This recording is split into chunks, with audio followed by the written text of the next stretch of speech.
We'll join you. Hey, what's up, everyone? Welcome to Hash Church, episode 88. I'm here with my buddy Adam from Tweed. He's joined us for a few minutes here for the early session of Hash Church. We're just at the Lift conference right now. I've also got my partner from Jamaica in the room. He's off camera right now, but we're going to come and talk to him in a little bit. Claude in the house. Blessings, Yes. Hash Church. From Jamaica in the room. He's off camera right now, but we're going to come and talk to him in a little bit. Claude in the... And then we'll send out our links and see if we can't start a beautiful little dialogue today in regards to the cannabis scene. We've got all sorts of things happening here in Toronto. Obviously, we had the largest mass arrest in cannabis's history for Canada. Actually, for any type of arrest, I believe. It's the most people that ever got arrested in one shot. They raided 43 dispensaries yesterday or 2 days ago? Thursday. It was Thursday, and so people are still kind of a little bit reeling from that. It's a bit shocking. Welcome, Todd. Welcome, Etienne. Good morning. Good morning. Are we gonna? How is things in Toronto right now? I can't wait to talk about what happened. Well, you know what? It's interesting. I've got Adam here. Actually, he works with the company Tweed. They're one of the larger LPs, the one that signed up with DNA and Snoop Dogg, as you've probably seen in the media. They also are responsible for buying. It's the Hershey plant, isn't it? Yes, sir. Yeah, the big Hershey chocolate plant in Smith Falls, Ontario. So yeah, I just wanted to welcome those guys, and I wanted to welcome Skunkman Sam into the room and Kevin Mccormick. Thank you for showing up. On point. Can you hear me, or am I on mute? Oh, of course. I had no doubt about you whatsoever. You got the headphones on. Your computer's working. We didn't test anything. Bammo. Todd loves that shit. Look, I even have a fancy mic. He'll like that. I love you. You know, just the effort makes me smile, to be honest. Just the effort. Good morning. Welcome. Good morning. Welcome, Kevin. Yes. Hope I everyone's will doing mute well. this when I'm not talking. I understand there's feedback goes on. Yeah, you should probably be okay as you have the headphones on, but if you can mute every time that someone's talking, that would be absolutely wonderful. I'm just sending out the link to Mr. Chimera and a few other folks. So yeah, the vibe in Toronto is that they slammed 43 dispensaries. Now, there was 100 dispensaries that opened in Toronto in the last couple of months, maybe 3 months. I think there's been over 100 dispensaries that have opened. So the police say that they were sort of targeting out-of-town people that came in just to pop these dispensaries up to pull some quick cash out. There's definitely no denying that some of the dispensaries have a very high dollar amount, and they increase the price of the product higher than any other kind of outlet store would do. But at the same time, these dispensaries are incredibly important for access to the patients. Obviously, the LPs have their hands tied in the products that they can produce and in the ways that they can distribute the product, and they're following strict rules, much the way doctors do when they say things like, well, I can't really tell you that cannabis shrinks tumors. It's like, yeah, because you went to school for 8 years and they'll take away your license if you say that. Of course, the rest of us are allowed to say that because we didn't go to school for 8 years, or at least I didn't for that particular license or whatever your doctor's license. Yeah, your permit to practice medicine. They don't mess up with that, but it's interesting, Todd. It's the vibe was going to be different at this conference. I think a lot of those dispensaries were going to be present at this conference, and I think they may have even had products available almost. I think companies were coming to actually sell hash and weed products, which is obviously not legal. But after that arrest, and also, the day before the event, Henry Kissinger was here with one of the ex-presidents of Israel. And so there were Secret Servicemen all over the place. The place was like on serious lockdown. Protesters outside on, the war machine and Zion and all this crazy shit. So it was a pretty intense vibe to come into the event. The day that I came in, Henry Kissinger and all these Secret Service dudes, 43 dispensaries getting hammered down by the police simultaneously. It was like $1 million bust. They called it Project Claudia. Very not cool. We need access at the same time. It's not cool to jump into an industry real quick to make a bunch of money and increase the price of the cost of the medicine by 100 to 200%. That's it's a really high profit margin. That's like I'm buying weed in BC and taking it to Manhattan to sell it for top dollar in 1999 type profit margins. So. Well, I feel for the police in the sense that, there's a criminal element in every, even legal business. I mean, you're not going to get, any store. I mean, you can't open a Taco Bell without one of your employees trying to sling shit out the drive-up window. The truth is, though, is when they create a category where all of us are criminals, even the people that are trying to do things legally, it's really hard to differentiate between the ones that are coming in as opportunists and the ones that are actually coming in and trying to do the right thing. So I see this is going to continue until they really regulate and allow us to be legal. It's really surreal to watch Canada go the way of the United States with raids. It was really bizarre this week to sit back and go, wow, this really isn't happening here much in the United States. It still does happen, don't get me wrong, but it was definitely surreal to see that happening in Canada, because for 43 shops, I think it's more than just $1 million they were combining, because you're talking the resources of the police department and, now including the courts, what it's going to cost people to defend themselves, lawyers' fees, et cetera, et cetera. Without a doubt, it's a humongous exponential waste in resources in Canada that they can ill afford to waste, to my knowledge. And worse than that, Etienne, is the police said it was about a $30,000 cost to them or the city taxpayers to close each one. Obviously, the dollar amount down the road for sure is also going to be brutal. It's not a good situation for sure. Not a good situation in Toronto. At the same time, are people going? Are they being proactive? Are they taking this? Are they reopening their doors? No. I mean, there's incredible footage of Jodie, Emery, and Matt the Great Gardener and a bunch of people going down and basically, like, I guess the police were doing like a press conference to show off the 400 kilos of bud and the 400 kilos of edibles that they stole from these. That was an impressive spread of stuff that they put their dick out on. Yeah, dude, that's serious, bro. So they got a lot of stuff, and Jodie and a bunch of other people, they kind of hijacked the event in a beautiful way, and just they were like, show us the victims, just show us, and they were like, we did this for the children, and then someone said, show us where the numbers show that children are having show us how this is harming children, and they were like, well, we have no evidence of that. So it was just one of these situations where once again Jodie went in there and just crushed. She really made them look pretty bad. I mean, I got to give her props. I mean, if you Canadians continue to be like her, much respect. She is feisty, and I got nothing but love for her going in there and just taking over that press conference. She showed how to go in there and kick ass, and if anybody doesn't know it, go watch the video. If you want to know how to go down there and get in the police face, do it logically, intelligently, with the media in front of you. Jodie Emery, you are a fucking star. Yeah, I would like hopefully to get her on today. Todd asked me a couple of days ago if it would be a good idea to get her on. I'm texting her right now to see if she's going to be able to share some of her time with us. That's really cool. I think that we really have to fight for some type of normalization, legalization, because we're going to be harassed. I mean, people that are talking about decriminalization are asking for this type of shit because, we're going to let people, the end user, have a right to smoke a joint, but we're not going to have a right to get it to them. We're not going to have a right to produce it. It's going to create this perpetually.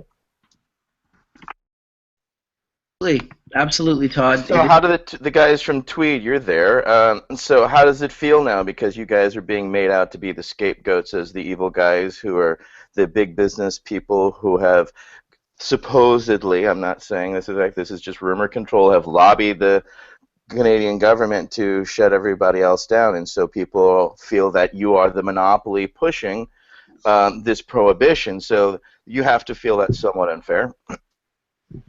Yeah, I think we're looking for safe access for everybody, and we really want there to be regulations so that everybody's getting, the same fair access to medicine that personally I need and so many other people need. And I think, it's a very widespread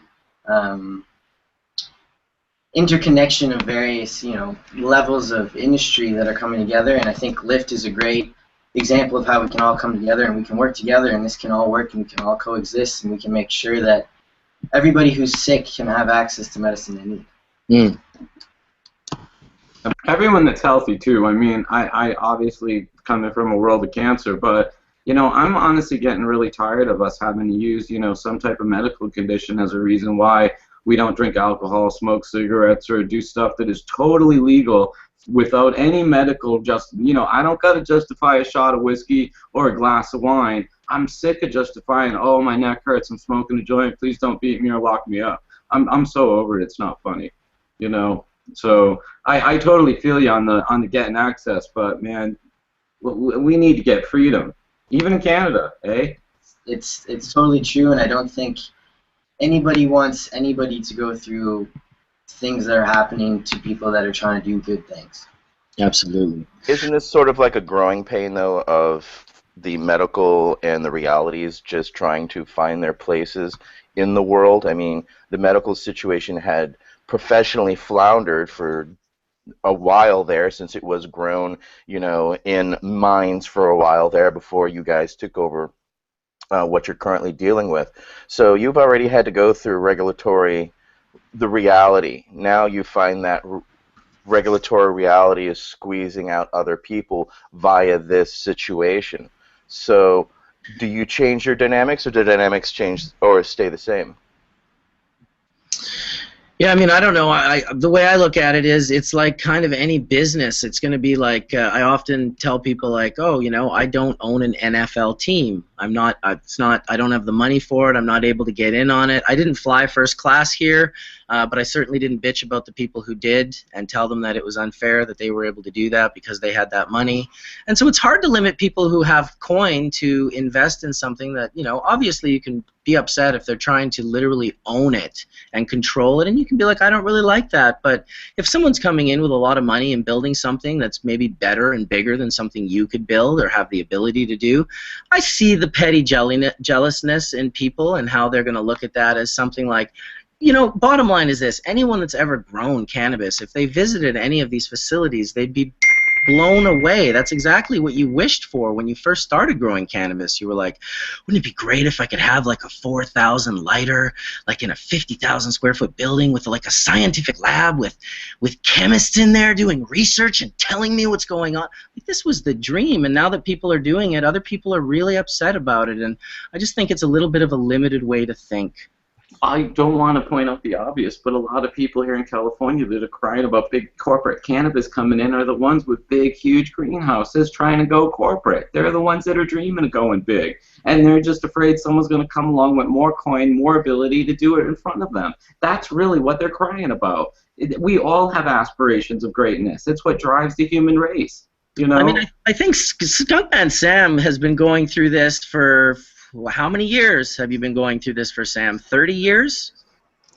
Doing what? Research? Or? Well, because of the way you chose to do things, have people attacking your character, calling you this and calling you that, when really all you were doing was choosing a platform that was legal and would allow you to do the actual work that you needed to get done. Even further, my real hope was to drag cannabis back into modern Western medicine.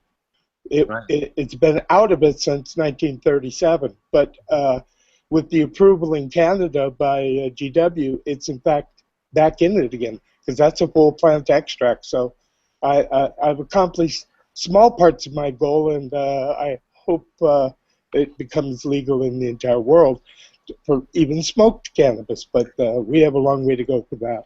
Hey, Sam, thank you on behalf of society and humanity in general. Thank you. Absolutely. Inspirational for sure. I thank you for that. Absolutely. I have a question for you, Kevin. Sure. What's new in cannabis DNA? What can we look forward to? Well, there's a lot going on sequencing strains. I think we're going to have a good understanding of not just the genetics of the plant, but what we're going to see from beneficial microbes versus harmful microbes. This whole pesticide thing that the SC Labs guys were highlighting really resonates with us, because they were showcasing like 50% pesticidal fails out in California. This is probably really wet season, so maybe that's extreme. But and it was only about 15% failures from microbials. But much of the pesticides they're using are in fact antifungal pesticides, and so I think some people are a little bit afraid to get onto beneficial microbes because they're going to throw off all the microbial testing. Well, can I just point out, you're in Santa Cruz is on the ocean. It is inherently a moist, problematic place to grow. I mean, a lot of the places where we're growing cannabis right now are great places to hide and grow cannabis, but they're geographically not great places to actually grow cannabis. Todd, you know, that's true about Santa Cruz, but I'll tell you, while indica varieties got mildew and mold fairly easily there, haze, if it was in a greenhouse and kept dry, never did. So resistance will be the key in the future. Yeah.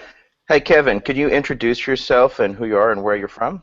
Sure. So Kevin Mcernan. I'm from Marblehead, Massachusetts, and I've been doing a lot of work in building DNA sequencers over the years, worked on the Human Genome Project, and then in 2011 decided to kind of rage quit and go sequence cannabis. And that's where I met Sam, and not just Sam, but Robert Clark and Chimera and a bunch of others. They are honestly probably the earliest scientific advisors, unofficial though, to medicinal genomics. They kind of pointed us in a couple directions back then, and we spent a couple years trying to figure out the law, honestly, and kind of put things on ice because it got a little crazy in 2012 and 2013, and only recently have we really kicked things back on since Colorado legalized. But so we're very similar to others in the field that are looking at sex testing genetically. We're looking at sequencing cultivars or strains. I'm going to try and use cultivar here because I understand that's a favorite word. And we're also doing a lot of microbial identification and sequencing of the plant. And in your mind, who was first to sequence cannabis? Was it your group or Page's? Well, John Page's group got it published in a peer-reviewed journal first. They used our data in that publication, actually. I think we're in one of their figures, which we put our data public instantly. We started this probably in May or June of 2011, went over there, and we extracted like 10 different samples in the Dillon Hotel, and got those things sequenced and put ChemDog up in August. So a couple months later, once we had a DNA assembly together that looked decent, we just threw it up on the cloud.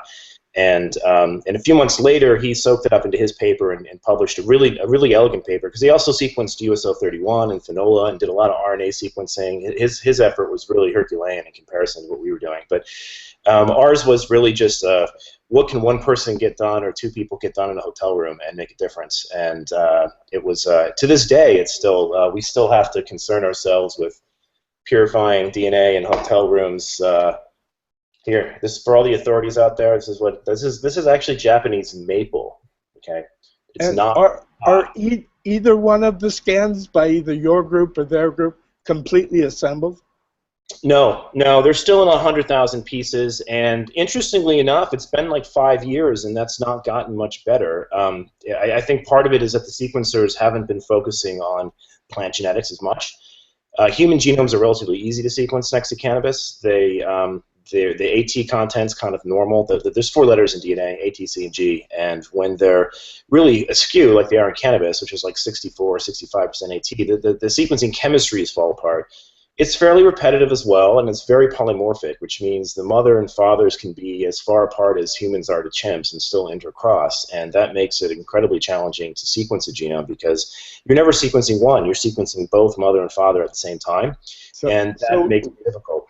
So what you want is homozygote inbred versions to make ideally it easier. highly inbred or even homozygous versions of the. They found ways to do this in other organisms. Unclear if it'll happen in cannabis, but there are ways of getting embryos that are haploid. And doubling the haploid, yes. Yeah, that would be ideal. There are better sequencers coming out, though. We're playing around with a few as well. These Pacific Biosciences sequencers give you nice. Probably 40,000 base pair reads, but the accuracy is a real bear. It's about 85% accurate. That's a little bit messy. And then there's other tools that give you 80,000 base pair reads with conventional sequencers using some tricky barcoding systems that look really promising. So I think it will come together at least a log scale better in the next few years. Well, we know it will because you of anybody knows how fast we've marched forward in this basic technology of DNA. Yeah, it's moving. It is certainly moving fast. That field if you track it next to Moore's Law, it makes Moore's Law look ridiculously slow. I mean, this is doubling. We went through a 100,000-fold improvement in 3 years back in 2006. So that it's probably a million-fold improvement now in terms of cost per sequencing a particular base. It's been a little bit myopic on human, so the read lengths did improve as quickly as people wanted to handle plants, but that's starting to get addressed now, and I think we'll see much better references in the coming years. Yeah, well, we used to dream about this, and now it's become a reality. Yeah, marker-assisted selections here. You can get nice 30,000 SNP maps out of sequencing, and it's fast and affordable, and people are starting to do it. So I think a lot of that has been due to there has been some patents that have issued. Surprisingly, the trademark's being a real bear about getting cannabis in any name, but the patent office doesn't care, and they are starting to issue patents on cannabis strains. So I think we're going to see a little bit of a rush for people to define what they have that's novel. I would not be surprised. Do you think there will be very many discoveries that are novel, though, in all honesty? Because, I mean, I compare it to music all the time. There's only 12 basic notes in music, and we have all this different music. Are we going to find there's 12 predominant strains in cannabis? I don't think we'll see that. No. Have a look at. I mean, take a look at Cannapedia.net. We've got a map up there of a couple hundred strains, not too different than what Phylos has put forward. You can download 30 of those genomes and align them yourself and play with the data. So they're all quite distinct. I got to say the terpene profiles and the cannabinoid profiles are the ones that we've done so far are all dramatically different. So I think the question is whether or not the USPTO is going to recognize any prior art in the field that wasn't deemed. Was deemed illegal. There isn't good record. It's in public domain. It's been in public domain for so long. I mean, people with seed companies are now just mixing together the efforts of people that 20 years ago owned seed companies. Yeah, no, I 100% agree. It's a bit of the problem we've got with the USPTO is the amount of human knowledge is doubling every 6 months, and their preliminary search reports are broken. They can't keep up with this type of mass increase in information. So when they search for prior art, they don't find it.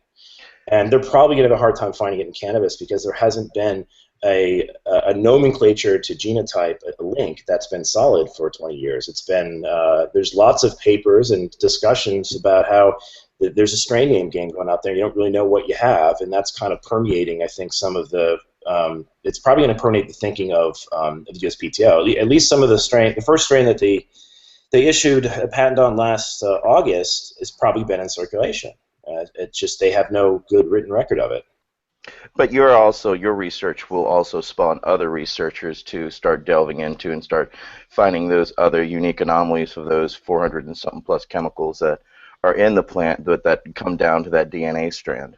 Yeah, what we're encouraging folks to do is get stuff sequenced and put at least proof of existence of the sequence public. You don't have to put your sequence public if you don't want to. That's up to you. But you can put proof of existence of it public pretty easily these days. There's a mechanism that uses hash digest. This is perfect for Hash Church. So if you guys like hash, here you go. Look up hash digest. This is a SHA 256 algorithm written by the NSA. So it's definitely a Death Star invention from the bare bones of it. But what this thing does is it takes a variable input file and creates an encryption key out of it. And you change one letter in that file, and that key radically changes. That key is basically a signature for your file.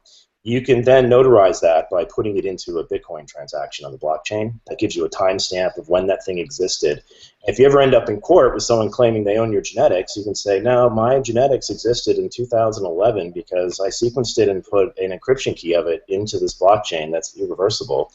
And I can prove that my DNA sequence file that I have right here gets unlocked by that key. Yeah, but can I just ask a question? Is like if your genetics came from a bag of seeds that you bought from Sensi Seeds in 1998 or something, how are they your genetics? And I don't want to sound like a weirdo when I say that, but everyone that's been making their migration to Amsterdam to buy seeds and coming back since the 80s, how are they going to call that theirs? Just because they purchased that candy bar, now I own Hershey?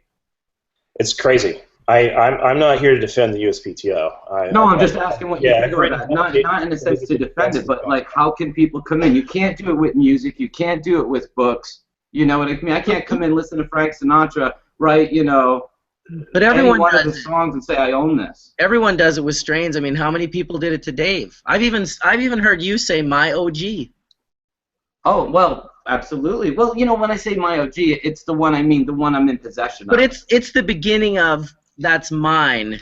No, It's no, what no, I've starts. never gone there, Mark. Not No, to be you've rude. never gone there. I'm I just meant saying, it in I a think sense it's that how I've people had begin. possession of this. I do Yes. have. There is my. What I'm I saying have is, a version. it's how Yeah. people begin thinking they own it. It starts with, it's mine. They say it a couple times over the course of many years, and then it eventually turns into, this is my strain. I had my own friend, Johnny B., who has a strain called Medikush, and he's like, this is my, he calls it my medicine. It's my medicine. I'm like, it's awesome. It's a really nice Kush strain. And he gave it to me, and we were learning about this sharing of cultivars, and he was pretty good. He was sharing all the strains, but he wouldn't share that one. He only shared it with me. And when I eventually shared it with some other people, he was a little bit upset about it. I was like, oh, well, dude, I thought we were sharing these. And he's like, yeah, but that one's mine.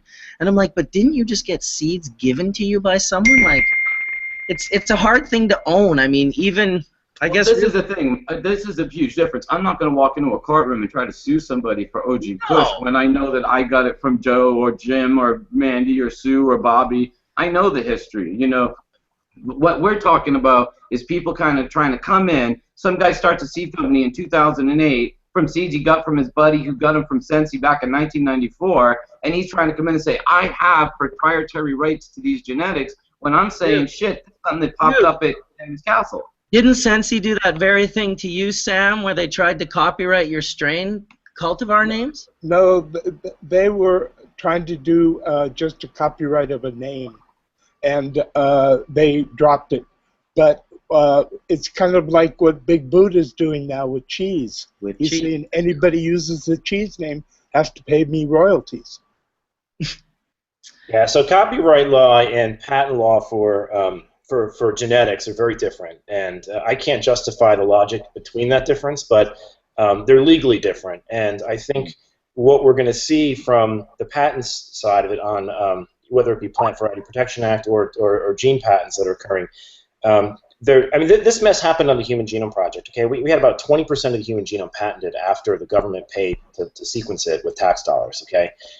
It was a total crime. Kids that were trying to sequence with epilepsy, we had to dance our way through 4,000 different gene patents to figure out whose rights are we stepping on, quote unquote, when we sequence something. Luckily, a lot of those methods have been challenged, and they're starting to erode a lot of those gene patents. But one of the reasons why we put everything public in August in 2011 was to prevent that from happening again. To prevent people from just willy-nilly patenting gene sequences. It's harder to do today. We've even published methods that navigate a lot of gene patents using particular variations on PCR. We've published 2 of those papers. But I think what's happening with the patents in cannabis now, it looks as if you have to have a particular chemotype and genotype connection in order for the claims to go through. But it's a bit of an unknown. I mean, this is the first one I've ever seen. I don't pay that close attention to the patent rights that are going on in the space. I really didn't expect anything to come out.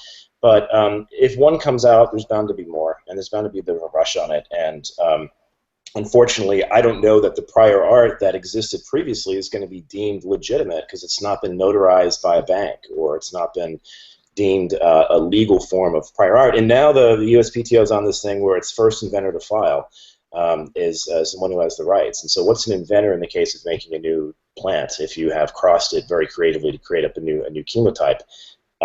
This is an unknown space. But I got a question for you though, because if some Van Gogh comes along and he creates a painting that is obviously organic and unique to him, but if somebody else comes along and breeds together 2 dandelions and makes one purple, I mean, is it you're not coming from an organic place. You're just playing with nature. Totally. I mean, isn't this a difference? There is a difference. So I think the Van Gogh thing is going to be copyright trademark, which follows a different set of law. When you start getting involved in patenting nature, the 1970 Plant Variety Protection Act came out to try and protect farmers who couldn't get patents on nature, and it has a certain set of guidelines upon getting a strain that gets that kind of protection.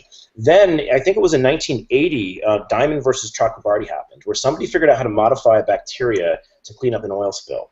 And it was done with genetic engineering, and they changed the nature of the bug, and that ensued this whole biotech race of patenting, chimeric molecules or chimeric DNA to get you a novel piece of life. that then transpired into the court basically changing its opinion on this topic, it seems like almost every 5 years, with the Myriad court case, the Mayo versus Prometheus court case, and something known as Sequenom versus Ariosa. So the story is that you spend a lot of money with lawyers and you end up confused in the end. And sometimes your patent's been at issue for 10 years and you've blown all this money. So it's a high-stakes gambling game when you get involved with offensive patent rights. We try to encourage people to go defensive here because it's log scales cheaper to just prove your shit exists. That way you can't get counterfeited by someone showing up late to the game with genetics that are identical to yours. Well, in fact, though, Kevin, what happens if, okay, I collect everybody's genetics in the world and I submit it to you for your bit chain thing? Then I'll have the first one on it, even though, in fact, somebody else created it. And by the way, I have no plans to do this. Well, you are submitting them to our friends over in Oregon, and they're not being very public with their data, so I'd watch out. No, okay, but what happens if I submit them to you, and you do put them on BitChain, but it's in fact somebody else's property? Don't you understand my question? No, I do understand your question. I can't resolve it. If someone sends material to be sequenced. But this is my point. Isn't this my point entirely that I keep trying to make, that that people are trying to come along with stuff that 20, 30 years ago was Sam's Skunk One, sold through, you know, Neville's Holland Seed Bank or whatever, and now they think they own skunk because they got their hands on some seeds that their mother's brother's sister got 20 years ago and still happens to have in the garden. And I think this is where I say that a lot of this stuff has become, or am I wrong, public domain, because it has been in the public domain for so long. How would anybody ever come back with science and say, I'm going to put the genie back in the bag with all these seeds, you know, in incredible multiplication? Yeah, I don't have the answer to that, Sam, and I don't pretend to know. I'm just seeing what's happening in the field. There's utility for sequencing these things in and outside of intellectual property rights. And I'm just saying, clever people with lawyers that are basically weasels can find a million ways to try to screw the real breeders. Yeah. So you know, on that point, I've known you and Robert Clark for quite some time. And likewise, Chimera, and you guys are wholesome, loving individuals. I've always appreciated working with you. What I get a little bit worried about in the space is when you see folks doing a lot of the sequencing and hoarding the data, because that makes me wonder what they're actually doing with it. There's other entities out there doing this type of sequencing, and the data is not getting public. And that makes me suspect whether they're in fact looking for novel genetics in those large data sets that they can then breed and come back and compete with the very people that gave them the genetics, or whether they're... I can give you my example. None of the genetics were transferred to them, just the DNA. So.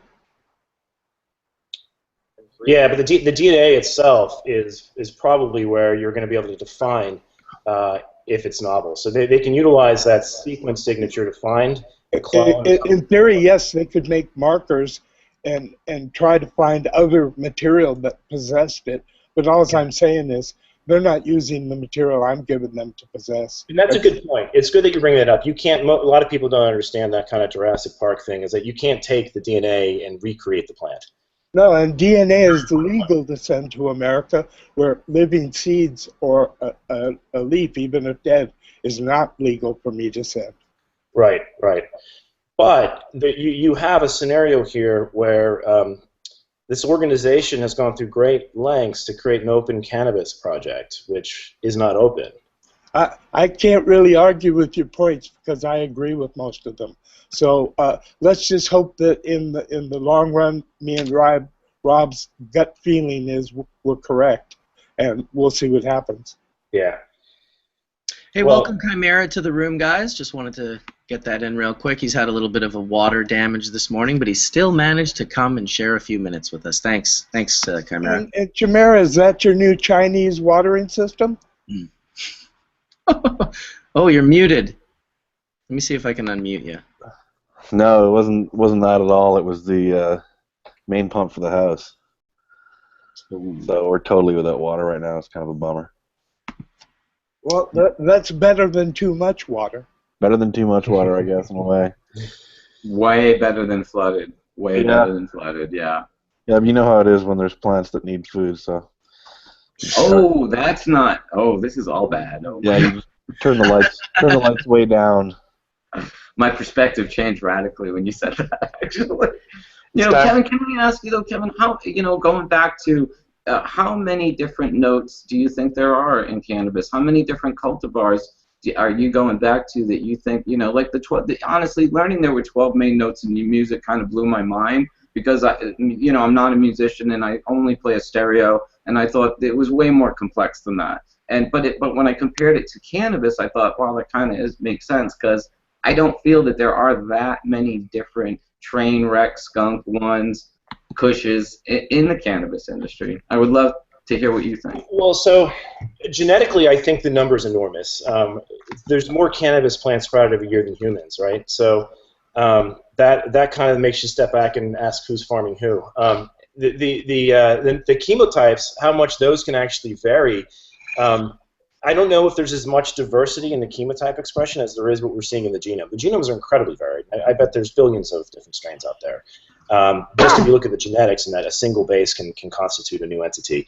I don't know that diversity actually translates into as much flavonoid or terpenoid or cannabinoid diversity, but it probably has a role in oil production and fan size of leaves and all these other traits that probably aren't as heavily scrutinized from a consumption standpoint. No, and I know there are a lot of different. I know there's a lot of pot, but when you start really smoking cannabis, there's not a lot of distinctly different. I think that if you were colors, there would be primary colors, and then there's a lot of overlap in this rainbow of cannabis. And trying to get down to how many specific cultivars started this whole thing. Because if you go back to the 90s, if you go back to the 80s, it feels like the field narrows and narrows, if you will. And it's grown into all these complex hybrids, but I just don't think the complex hybrids have come out of a ton of different cultivars. Well, it's fair to say there's arguably been a genetic bottleneck for THC, right? We went through Prohibition and everybody started breeding for high THC content. And now they existed before, but they're getting selected for, I think, more and more with Prohibition. And so we've seen the reemergence of CBD and perhaps some of these other cultivars that Sam's probably had for decades, but the general population has not. So that hopefully will diversify. When we look at a lot of the CBD strains that came out of the Emerald Cup, you're right in that there's only a couple notes of those right now. Like we see a really clear harlequin thread on this Canopedia. There's a phylogenetic tree up there. I'll see if there's a way I can pull it up for you guys. But you'll see a lot of stuff on the AC/DC axis and canatonic axis that are really close. Otto looks to be completely unique from what we've seen. That must have been crossed with Mengma or some other Asian hemp line. And then we get a couple other new CBD strains that we've surveyed that are coming through. But I don't think CBD has yet been crossed out to every single terpene family broadly. I think it has been done in a couple places like NAPRO and others that have been really attentive on this, but not out in all the dispensaries. You tend to see a handful, maybe a dozen different CBD strains that, when we sequence them, they're highly related to one another, and they're probably limited in the number of terpenes they have. I think that's going to change now that everyone knows what they're looking for. And then once THCV comes in and CBG and these other cannabinoids that people are going to find other utility for, who knows what disease will come next, maybe diabetes with THCV, there's going to be a rush to breed that into every other terpene class as well. So I think a lot of these tools are going to help us fill in the holes, if you will. Like, this is everything we know that's out there today, and here are the novel spaces that we should breed into. And that's why we're big advocates for putting a lot of things public, is that we feel that we don't know the answer to this, and more minds are better than ours. And the more that we can open source this, the more people are going to jump on board. But at the same time, we're a sequencing provider. We don't dictate what people do with their data. It's their choice. We do whatever they ask us to. If they want to put it public, they can. If they want to get it etched into the blockchain, we'll help them do that. If they want to keep it totally private, that's their call. Can you explain in 5th grade language for people listening, and myself included, how Monsanto comes along and makes a plant and then patents it and goes after farmers in Canada for growing something that was cross-pollinated with their patented plant? So they usually have to make a genetic modification to the plant. It has to be a man modification event, like they put in maybe the BT gene into the genome, or they put another type of resistance gene into the genome, or the terminator gene into the genome, so it can't make seeds. That's never and now that there's been a man modification event, the court deems that as being a patentable subject matter. and they usually get a patent on that and then run around and sue farmers for the fact that their pollen violated their own property and invaded another farmer's land, and the farmer loses, unfortunately. So that's the mechanism that they're using, and I don't know that I don't see that happening in cannabis yet, just because there's so much to be done with marker-assisted selection. But go ahead. Can I ask an environmental question with that? Because you just said it, that their pollen invades your property and basically contaminates your plants, and then they come along and sue you because their pollen contaminated your plants. Could you talk about that for just a second? We don't have protection as farmers? No, that they've succeeded. I don't say it's right, but they have succeeded, and you have to recognize there's a lot of regulatory capture that goes on. I mean, Monsanto effectively has positions high up in the FDA and the USDA, and it looks like they're about to get bought by Bayer. So this is it's a human rights violation. I mean, they've managed to make the law and bend it in their favor and force out small farmers that they see have seeds or plants that might have their genetics in it. And it's crazy to think that... Or could we say farmers who won't use their genetics? This is a way of in a sense, messing with them and then coming in and pushing them out of business if they can't afford to fight you. That's not exactly true, though. In those initial cases, and I hope to God it never happens in the cannabis space, because I mean, you can already see there's probably some concern over hemp and drug type THC. To be honest with you, 20 years ago, I had to listen to stories of Dutchmen going in and trying to burn Ben's Dronkers hemp fields because they felt it was going to screw up their weed production downwind, and it was like so insane and so just, in my opinion, greedy and entitlement, and so pollen has no right in the wind anymore. It just blows my mind. Yeah, but that's not. So Sam, how far do they think pollen flies now? Is it a couple? Is it 100 miles? It can fly hundreds of miles, but the real question is it still viable when it lands? Because the question is not how far the wind can carry it. It's will it do any damage when it lands? For short distances of less than 100 miles, probably it could cause damage. For longer distances, I have my doubts. Yeah, there's a huge... So this is all insanity based on 0.3% THC, right? If we just got rid of that third rail, we wouldn't be having these disputes.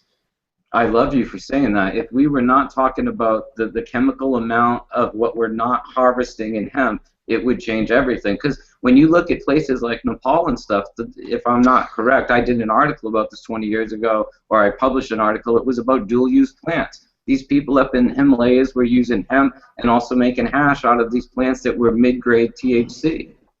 Yeah. There is a bit of a dichotomy here that I don't think is legit, which is this separation between medicinal and recreational use. Maybe the plant's actually telling us that you need both.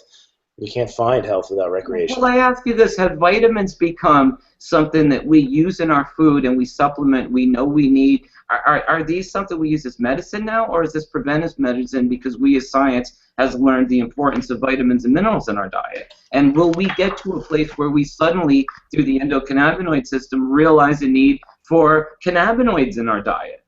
And then will it not be medical, or are vitamins medical? Yeah, they're nutraceuticals according to the FDA, and they want to regulate that space as well. And that would be, I think, another crushing blow to healthcare. But did the government not, in the mid-40s and 50s, mandate that vitamins and minerals went into our foods? I mean, because we were bleaching our breads, we were making these empty calories, full of sugar and nothing. And we were all getting really incredibly sick. And, this is when we mandated looking at food nutritionally, because we realized it was the fundamental building blocks of our life, of cellular development, of health. So I think that we're in the same place we were in the 30s, where we didn't even know what EFAs were, we didn't know the importance of vitamins and minerals. Right now we don't understand the importance of cannabinoids, and we don't understand the importance of our endocannabinoid system. It's arguably been in our diet for at least 5,000 years, right? I mean, how old was the tomb they pulled THC out of? Was it 2700 BC that Ethan Russo cracked some DNA from? Yes. Yeah, so there you go. I believe that might be the oldest, or one of them for sure. And then in the 20th century is the only time that we tried to basically put all of humanity on a cannabinoid diet. Bad experiment, I should say. Yeah. Yeah, going for the endocannabinoid deficiency is never the right choice. Well, hence the need for all the the pharmaceutical solutions too. I have a feeling we might move away from that in a big way. Absolutely. Well, I'm going to be in and out. I'm going to be going down to the conference in the next 15 or so minutes, and I'll have Tony come up and take over the computer for an hour, and then I'll come back after that again. So, yeah, just great having this conversation. Good to have you in, Kevin. Thanks for helping out with that Chimera. Of course. I knew you guys would inspire a great dialogue, so it's very interesting. I also feel the same way about the open source. That's pretty good information. I mean, for them to not put that information out, you definitely got to wonder what the agenda is as to why they would hold on to it. I totally support people getting data and keeping it private. It's just different when it's put on the when you go through extraordinary efforts to have an open source project, put a facade of open source around, and then be the exact opposite is when I start to question. It takes a lot more effort to set up a brilliant scientific advisory board like that than it does to hit the upload button. So I agree, Kevin, that they have promised to do so. So let's hope they keep their promise. Do you know, is the university in Colorado, is their information public? It is, and in fact, you can see 3 papers that have published with some of our data that's been public. There's not only been John Page's work, but Philip Henry put one out in PeerJ, and I think a few of our genomes Ryan Lynch used in the Nolan Kane paper that came out of Boulder. So yeah, I saw it. Yeah. So that should be an NCBI. NCBI is sometimes a little bit slow. I tend to try and put stuff on Amazon first and NCBI second because they're a bit harder to work with than just hitting upload. Well, I can guarantee you that I'm very disappointed, I could say, by the slowness of Phylos, but I believe them that they're sincere. The Galaxy is very cool. It's I think it's got a lot of attention, a lot of eyeballs, so I commend them for getting that in the New York Times. I mean, that's definitely going to get a lot more interest into the field, and it's more awareness, and awareness is good. And then we have to remember, everyone working in this space ultimately, I think, has a good heart, and it's easy to criticize each other. I am incredibly good at picking out people who aren't sincere, and I didn't get that feeling from Mobley at all. I agree with you. I met him once. The pleasure of meeting him out in Emerald Cup, and he seems like, and I like everything he's got to say in the media. So, seems to be his actions are. Let's make sure hopefully the company has the same actions as his words, because he seems true. I'm looking forward to all 4 of you posting public and complimenting rather than competing. Yes, indeed. You know what they say, ego is the #1 contaminant to the scientific method. So that's great. Yeah, you could probably. I was the one who said that first. And is that ego or is that cognitive dissonance? It could be both. It could be both. You'd probably draw that out into a whole bunch of places. There's definitely cognitive dissonance. I remember seeing an ICRS talk last year where NIDA was up there showcasing how they couldn't get their rats to take any alcohol unless they added sugar to it. And so naturally, everyone in the audience is talking, well, is that the gateway drug, sugar? You guys should be aware of this first and foremost. You seem to put out the most gateway literature there is. And so it was cognitive dissonance. I don't think they even recognized their own data was pointing towards sugar as being more of a gateway drug than THC. That's classic. Yeah, NIDA always has some interesting bullshit to say every year at the ICRS. So, Sam, what's new over in Holland? Are there different genetics being passed? I understand the laws over there have gotten worse. Most of the genetics from Holland are produced in Spain. Is this due to greenhouse moving down there, or is that just... No, it's because the Dutch are sort of have taken a 180-degree turn on cannabis, and if you even help somebody go buy some bags of soil in a car or something, you can be now given a 2-year sentence and a several €1,000 fine. Well, I would like to say I've been watching my friends in Holland move south for over a decade, really. I mean, the weather's better. It's geographically better to grow cannabis. Spain has been having problems economically, and way more Amsterdam is not cannabis central. Not I'd at say all if any anymore. European city is, it's Barcelona.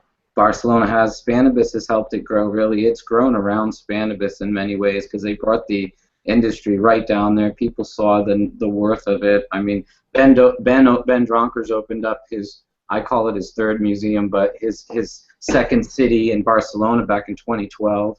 And back then there was only a handful of smokers clubs, and now there are hundreds, if not thousands.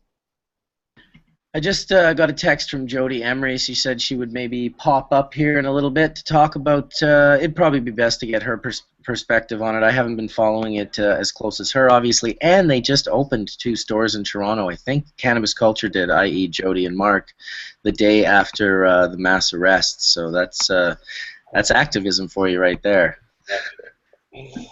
Excellent. The next day. She called them out, I think. It was really healthy what she did because she got them off of this, there's been 50 complaints to, actually, you just didn't pay us for the licenses. That's kind of like the course of which that conversation evolved during that press release. And I was like, just call a spade. You just need to get your grease. Yeah. And that seems to be what it's all about. She definitely went in there and controlled that press conference. I was like, oh. Yeah, I thought that was great. All the cameras were pointed away from her, and then eventually they were all like, it was great. Great to see. So yeah, we'll hopefully get I'm at a great conference right now, the LIFT conference here in Toronto. It's yesterday and today at the Intercontinental, Toronto Convention Center, right next to a really nice hotel, and it's been pretty good. Lots of people from the industry, some people from Holland. I saw Simon from Serious Seeds is up here with his crew, and they've got a booth set up next to the Great Gardener with Matt and Sarah. Of course, Remo's got himself a big booth with his nutrients, and I got to see Hilary Black, the founder of the BC Compassion Club, now working with Bedrocon Canada. And just really a ton of great people. Tony's down right now working our booth. We have a Blue River Bubbleman brand booth that we're doing, just sort of mostly giving out information, but also selling terps and selling bubble bags and whatnot. And it's been a pretty good event. We're always looking forward to good events. The last couple of Cannabis Cups in Amsterdam, they just kind of were like, for me, who had been doing them for 20 years, they just kind of got a little bit less and less and less. I was getting less and less out of them. And working here yesterday at the Blue River Bubbleman brand booth was super inspirational. We had hundreds of people, like maybe 300 or 400, come up and mention Hash Church and mention all you guys on the panel and how much they appreciate you guys coming out and sharing your time and your knowledge. Engaging in this sort of radical openness platform, open source cannabis information. And so that was really cool, made me feel like what we're doing here on Hash Church is a good thing. And here we are at not even 10 o'clock in the morning on the West Coast, and we got about 800 people watching right now. So salute to all of you guys out there watching and listening to the conversation and getting inspired. Another cool thing that I want to lay down and say that happened was people were coming by with resumes, and they were like, one girl was getting her master's degree in chemistry. She had just studied terpenes for the last 5 months. She had this incredible resume of all these wonderful things and people that she had worked with and that had mentored her. And I just thought, this is really starting to get cool when the young people are being inspired to go to school for these things, to go to university and to get degrees, because there's hope that you can actually use that degree to do something exciting that you're actually interested in, that is actually helping people. That's like a full house right there. I don't think that existed for a while. I think people were getting a little kind of, where are you going to go with your direction? It's nice to love what you do. I get a lot of emails or people write me via Facebook asking the same questions. I want to get into this industry. I'm in college. What do I specialize in? I love it. I so appreciate that people really realize that we've all been able to not only love cannabis, but each one of us here has eked out our own existence, living / lifestyle, doing it. So. The reality is that we have to, continue to inspire, but Kevin, what would you tell aspiring, kids in school that are looking at where to go in college to study what you're doing, or what would you inspire them to go toward? So I'm probably bad advice on this, in that I dropped out of 2 PhD programs, so I can't seem to get shit done. But at least on that front. But I was immersed in the Human Genome Project, and so when I went to take classes toward a PhD, I realized the books were 3 years old and what we were actually doing in the lab. So I think the most important thing is get your hands in a lab and learn what's going on, because the universities can't teach this. You need to learn and get in front of GCFIDs. You got to get in front of some sequencers, and I think you should get some bioinformatics background. And if you have those 3 things, you'll be incredibly potent in the field.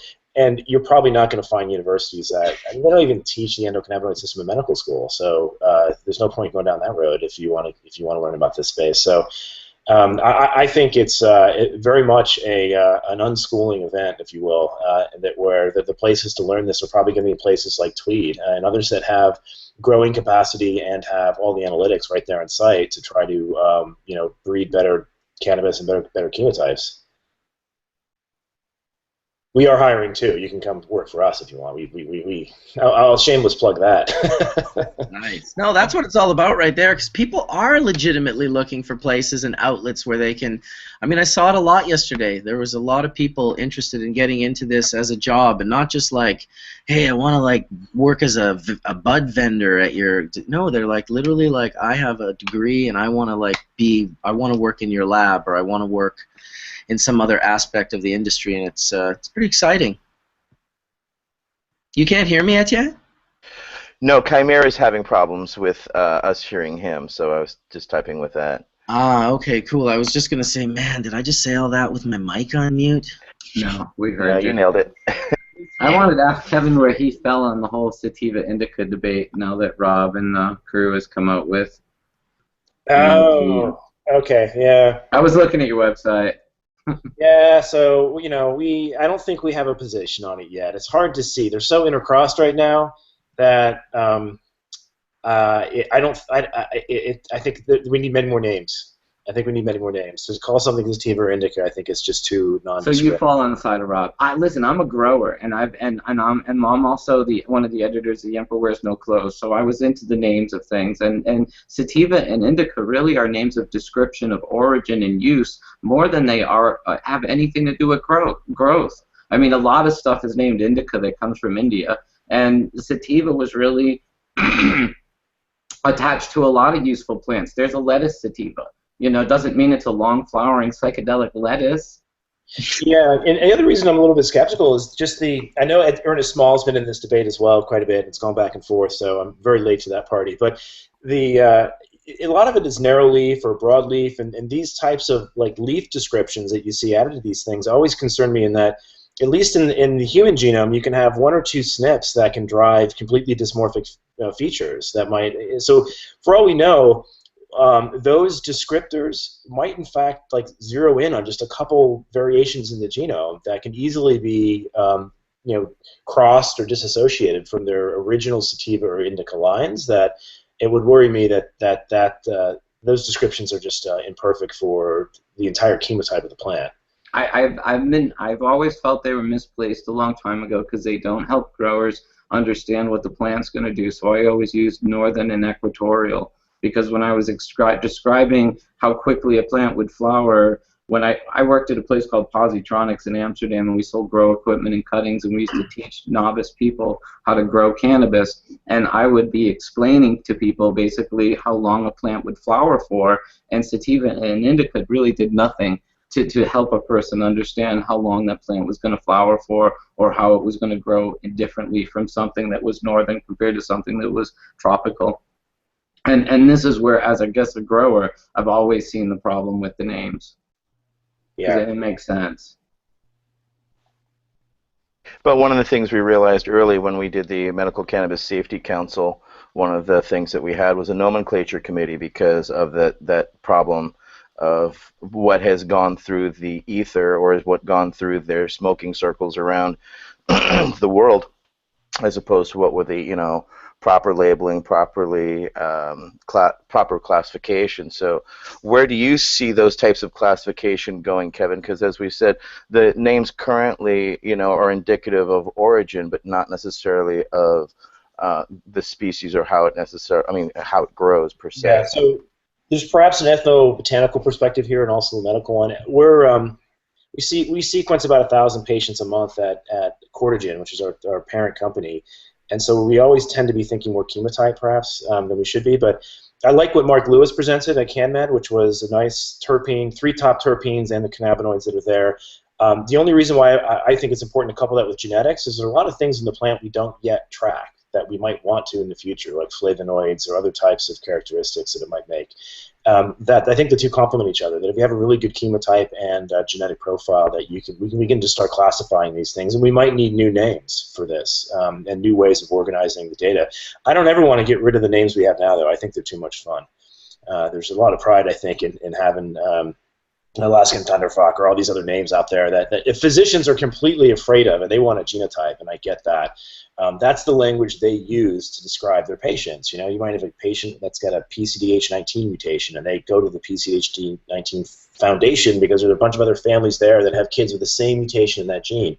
You'll find the same thing with the Dravet Foundation and with Angelman's and Duke15q. Everyone in the medical system is starting to get aligned into groups of people that have similar genetics. And that's the way doctors want to see cannabis. Is genetic it is. Two different conversations, because part of the problem with the names like Alaskan, Tundra Fuck, because it supposedly came from the tundra, and then it turned into thunder, and it's like because people didn't know geography, so they were like, fuck's a tundra, and so but names didn't mean shit, and a lot of people would go to Amsterdam, buy a bag of seeds, and not bring those names back, call it something completely else, Donald Duck or Big Bud turned into Blue Dream, and this is really what goes down all the time. And when you're coming along and say this chemical type is this, isn't this what Sigma does with terpenes? Because a specific terpene has a reference number, and that reference number is that terpene, and there's no variation in this.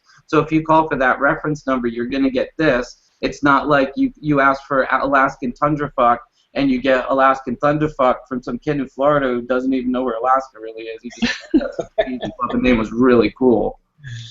We've already seen some cases of that in the sequencing. There's Blue Dream and Snoop's Dream, as best we can tell, are the same thing, and someone just wanted to get Snoop's name on there to probably push it further and faster. But there's a couple others that are even in the Emerald Cup that looked very similar to ACDC. So there's definitely a game of telephone going on here. And I think that kind of goes back to the whole IP discussion. How are we ever going to sort all that out? Because there's clearly been too much mislabeling going on, and perhaps not enough notarized documentation of what's what. So yeah, I hope we maintain. There's no reason why we can't maintain legacy systems with new systems. This is, I think, important in science because science vernacular is always evolving. If it doesn't evolve, you're stuck describing things with tools from hundreds of years ago. So yeah, but hopefully we just add a layer on top of that and maintain some of the historical names systems. At the same time, I don't think it's necessary to keep around systems that don't really offer anything. I mean, Sam, you look quite pensive there. You talking to me? Kevin, do you believe the flavonoids are important when you smoke it? No, but a lot of people eat it. Yes, that's absolutely true. Yeah, those probably get. I imagine those get pyrolytic, but yeah, and the oils too. There's all this evidence that even the omega-3s and omega-6s seem to be feeding the endocannabinoid system. So I've been reading some work in ADHD where they're giving children high dosages of omega-3s and omega-6s to try to upregulate anandamide. In the plant, of course, look at this. That's in here. Whole Foods. It's legal, but it probably has no CBD in it. But there's way more omega-3s in this than you can get in any fish oil. Manitoba Harvest? Yeah. Those are my old partners from Manitoba. Oh, cool. About 5 times the amount than that's in salmon. There's about 500 milliunits of GLA per ounce of salmon. There's about 2,500 milliunits per ounce of hemp seed or I've dehulled got to hemp correct seed. you on that. It's actually 420 milligrams. All right. Well, it depends on the product, because what I'm quoting came from Richard Rose's The Hemp Nut Cookbook, because it's really an astonishing chart, and he was using dehulled hemp seed as what he was using as his go-to source. So without the meat and without the fiber, you probably have a reduction. Got it. All right. Yeah, it's fantastic though. Yeah, I wish people would talk more about hemp seed oil, because honestly, it is the preventive medicine in hemp that we really need, because this is the fundamental building blocks of our cellular development, and that oil you were just holding up is the best source of nutrients for humans to consume. Did you, as a scientist, ever get into, obviously you're holding up the bottle, but could you talk a little bit about hemp seed oil and how you feel about the nutritional wonders of it? Oh yeah, I mean, it's outside of just the omegas in there. I understand that you can get a really protein-rich diet out of this, which is hard to find in any other plant, right? It's number 2 to soybeans, and actually Jack used to teach us that it was an Edison protein, which was one of the most digestible proteins, whereas soy has inhibitors that stop us from digesting it all. Hemp is easily digestible, and then it's actually in the book Fats That Heal, Fats That Kill, Dr. Jodie Erasmus points out that he was using flax oil for about a year and developed paper-thin skin that dried out easily and cracked. And he said because of that, he set out to make his own perfectly balanced oil blend, but the fatty acid profile of hemp seed oil arrived in the mail, and he wrote in one of his earlier editions of Fats That Heal, Fats That Kill, he wrote, "There was my perfectly balanced oil. Mother Nature had beat me to it by a few 100 million years." And then in subsequent reprints, after his balanced oil came out, he pulled that friggin' sentence out and turned a paragraph into a single sentence just talking about flax oil giving him paper-thin skin and him setting out to develop his own perfectly balanced oil blend, and then just dropping that part about Mother Nature beating him to the market. It's really amusing. I actually asked him about it one day at a book signing, and he didn't sign my book. He just gave me a dirty look. I was like, whoa, hey, capitalism's not a bad thing, but you know, the story of how we even learned about hemp seed oil is fascinating. This guy, Don Warshaft, pressed some seeds in Ohio, and he wanted to get the fatty acid profile of it. Once he got it analyzed, he didn't understand it. So he sent it to this doctor at UCLA, Dr. Roberta Hamilton. When she got it, she thought somebody was playing a practical joke on her, because she was set out to find a high protein source in a common seed plant, because she'd gone to Africa and encountered children that didn't have earlobes, and it freaked her out, and she knew it was a protein issue. So she was looking for this in her research, and when that fatty acid composition arrived, it was so perfect. It had a balance of LA and LNA. It had a spike of GLA. It had this perfect protein structure. It had all these rich vitamins and minerals. She's like, this has to be fake. So she sent it to Dr. Jodie Erasmus up in Canada, because he had written a book called Fats and Oils. And he changed up the title to Fats That Heal, Fats That Kill, and gave it a bright orange cover, because I'm sure it wasn't that, you know, rich of a subject matter for a lot of people. Hey, let's talk about food fats. But he then devoted a whole chapter to hemp food in it, and it was really what turned me on to validating a lot of the information in Jack's book, because initially I got into hemp because I read that about nutrition, and I thought, the guy has to be crazy. There's no way that this seed can be that nutritionally superior to everything else in my kitchen. And turns out, that's right. Yeah, completely right. And it's something, I think, you know, we're all fascinated with the oil that comes off the plant and getting high, but truthfully, the oil that's coming out of that seed is a powerhouse. And has anyone gone around testing this stuff for if there's any trace amounts of CBD in it? Okay, so the reason that we have this whole Canadian industry feeding the North America, or the American health food side, is because back in '98, the DEA seized a shipment of hemp seeds coming in, and basically said because there was cannabinoid traces in the seeds that they were prohibited. So it turned it into this really big fight against the basically American Hemp Industry Association and the DEA. And David Bronner of Bronner's Hemp Soap was a real champion in that, where he donated a lot of the company's money to fight the DEA. And basically what happened is the court determined there had to be allowable amounts of naturally occurring cannabinoids in some of this stuff because this is nature. And you know, we're talking about this, you know, 0.3% THC. It's obnoxious because we're not harvesting chemicals. We're harvesting cellulose, we're harvesting fiber, we're harvesting seed, which really does not contain any cannabinoids per the conversation. It's for the oil that you were just holding up. And I think this whole conversation is a little backwards ass because we're focused on what we're not going after, and the numbers wouldn't get us high anyway.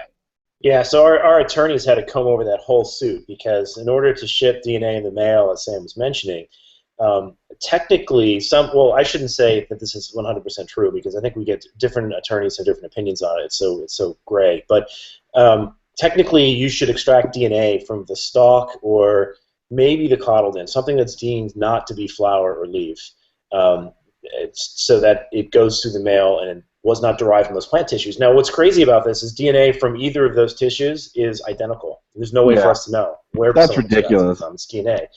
And when you extract DNA, unless you've completely botched it up in some way, you're not going to have cannabinoids with DNA in the same fractions. You know, one's lipid soluble, one's water soluble. So when you purify DNA, it's going to end up in the water phase, and the cannabinoids are going to end up in the ethanol phase, right? So most DNA preps do ethanol washes and clean all the other stuff out with 70% ethanol. So, and we've tested DNA preps that we do with these little magnetic beads that we use, and you can't find any cannabinoids in the DNA that comes off these things. But technically, the one reading of Hemp Associates is that if you purify DNA from a flower and put it in the mail, that would be illegal, even if there's no cannabinoids in it. Unless you put it in something like methanol, and they even had ethanol in there, which was confusing to us, that is not fit for human consumption. So put it in a poison, right? And interestingly enough, ethanol they considered one that is fit for human consumption to some level, so that doesn't make any sense. But yeah, that lawsuit is actually really interesting and is formulating a tremendous amount of friction, I think, in the research community, because we ideally want to be able to measure flowers, right? You want to be able to get not just the DNA, but you want to get the terpenes, the cannabinoids, everything from the same source and not have to worry about state lines when you're trying to share that information. But today, that's why Sam is sending folks DNA, is because that's the easiest thing to ship in the mail. I think what you're doing is incredibly useful for all of us to understand it better, and I think that showing the relative connections to what we have is significant in that we'll all understand this so much better. And I really applaud how open you are with what you're doing in your research. I think it's fantastic. I hope you set a great example for everybody. I hope they notice it. Thank you. Well, appreciate it. I think the next frontier we're going to see is the human side of this. How do we fit the variants we find in humans to response to these different cannabinoids? Because I don't think we're all the same. I've had great discussions with folks online as well about is CBD psychoactive to some people? Well, can I ask you this? You know, when you say that, can I say it in the opposite? Do we have varying degrees of an inability to compensate for internal cannabinoids then? Maybe like we have our own endocannabinoid deficiency issues, so that we go for different cannabinoids that, or different varieties, cultivars that are rich in certain cannabinoids because our body's craving it, and once our body, you know, does a little bioassay of that joint, it figures out, okay, that's what we want, go get me more of that pot. I mean, I hate to think I'm a slave to my, you know, inner self, but really, I mean, there's a part of me that if I cut my hand knows how to heal my skin, clot my blood, and send me on my way, and then there's the side of me that looks at it in horror at blood dripping out of my body, you know. So, you know, as a child, I always tried to tune into that part of me that could, you know, clot my blood and heal my skin. And I think that's what's kind of making us crave certain varieties of cannabis for our own certain, you know, certain needs. Do you think that's far off? Yeah, so I think there's a really good paper written about this from Sinclair, who does a lot of work on the fountain of youth type of study with mitochondrial deficiencies and looking at sirtuins. He's got this great paper about xenohormesis, which I should find a way to share it around the chat here. But he basically describes plant secondary metabolites as being a chemical communication vehicle from the environment to the things eating the plants. to warn them when the environment is changing, it changes the expression of the terpenes or the cannabinoids, and the things that are eating it then change their behavior because it modulates their metabolism in such a way to know that change is coming. And it's a really, really wild paper when you start thinking about cannabis having that type of connection with the human endocannabinoid system, because arguably we are the largest farmer of this plant. And the chemical profile this thing is spitting out is meant to attract something to breed it, and to breed it for certain reasons. And I think we're all a little bit different and want to breed different strains. But I mean, like what I'm seeing from like terpinolene, there's now papers showing that terpinolene is involved in changing the expression of the AKT1 gene, and that gene is linked to a lot of anxiety and a lot of psychomimetic effects from patients who use cannabis. You can get an acute like psychomimetic effect, which is a fancy word for like acute schizophrenia. It goes away when the cannabinoids go away, and that those people tend to have a variant in that gene, that AKT gene. So I think there's something going on with those terpenes in patients that tend to like certain Jack Herrera-like terpinolene-rich strains because they tend to be easier on patients with anxiety. So I do think there's something to what you're saying. You know what? You know it's interesting you're saying this, because I feel like if we were to relate it to colors, as a grower, we're really, especially when you look at Emerald Cup data, they're really limited to varieties under 10 weeks, and there is a whole other, if you will, part of the box of colors between weeks 11 and 16 that we really don't see in competitions like the Emerald Cup, because they're not really going for long cultivars. They're not really trying to grow out tropical varieties in the hills of Northern California because they don't really finish. I mean, it's just the reality of it. And get more like anthocyanin expression in those later weeks. Does it colors change? And well, they all. This is the thing, in a sense. We had, when I got to Amsterdam and the indoor grow scene, and guys like Neville were growing out varieties, and Simon, who was just mentioned. When you look at Cali Mist, he's taken a 16-week plant and bringing it together with like an 8-week plant and getting an offspring that's a 10-week plant, and that's Cali Mist. And there wasn't a lot of growers out here that are really playing with 16-week equatorials in the first place, never mind then breeding with them. And this is where I felt that, wow, there's a whole lot of range that we as growers under prohibition who are trying to hurry our crops through our rooms or our greenhouses we're not even in this 11 to 16 range so much yet. And we as the end consumers are definitely not seeing these equatorial varieties on the shelf next to these quicker flowering, more, dare I say, narcotic feeling varieties that grow and finish faster. That makes me wonder as well about what's going on with all the microbiologics there, right? Like we know those things can convert some of the cannabinoids. There's hydroxy modifications that can happen on the tails, and sometimes even on some of the terpene precursors involved in that. And that's got to be a completely different expression of microbes in the flowers as well that might be playing a role. What scares me the most about what's getting inked into law, at least in the States, is that we're seeing some fairly nondescript microbial thresholds being put in place for like total aerobic counts. Well, there's going to be aerobic cells on this plant. If they're not, you're growing it like underwater. This is crazy. And for you to have cutoffs that it can't have X amount of microbes without having any description of what they are, what kind of genetic selection are we putting on the plants? If they have to pass through that, right? If you have plants that have to have really low microbial content, and that's the only thing that gets to the market, people are going to start breeding these differently in a way that's going to create a huge genetic selection on the plant, and it might change what can actually pass the thresholds in particular environments. So, well, Sam said it earlier that equatorials, a lot of the narrow-leaf drug varieties, were less susceptible to the problems that we see, like Santa Cruz testing for, a lot of anti-fungicides, and they won't need them if they were growing these tropicals. So people are going to learn through experience that there are going to be trade-offs where they might have to wait longer for some varieties to finish, and they might have to be more mindful of their fertilizer feeding. If they're going organic, they're going to have to compensate after, a natural organic decomposition happens. They're going to have to refertilize for a short amount of time. They're going to have to figure this out, but they won't have to deal with the mold issues or the PM issues that they're dealing with, because the plants they're growing will be less susceptible to it. But this will be the experience they have when they, and then I would even say some of them don't even have access to a lot of these longer flowering equatorials to play with. because they've kind of been bred out of the scene and haven't been traded with as much enthusiasm. Yeah, but they've also been bred in. Why do you think that is? That they're not getting as much traction? If they have better genetics for microbial content, is it just... Hold on, Chimera, you were chiming in there. I was just saying that, I mean, as long as you're saying that they've been bred in. I can kind of hear them, but it's low, right?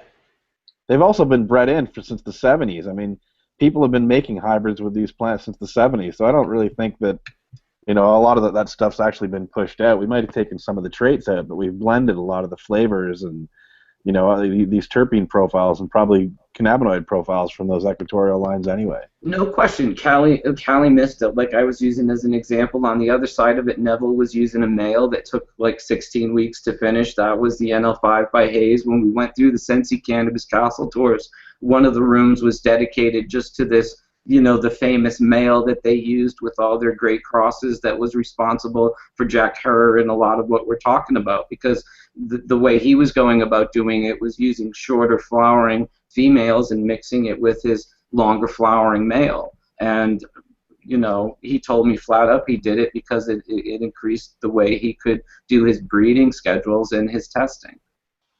Kevin, just to go back for a second, were you stating that terpenes are responsible for anxiety in patients, or the certain mixture of terpenes? There is a terpene known as, well, there's one called terpinolene, which is in Jack Herer, which has less, I think it dulls down the pro-anxiety effects that some people see with THC.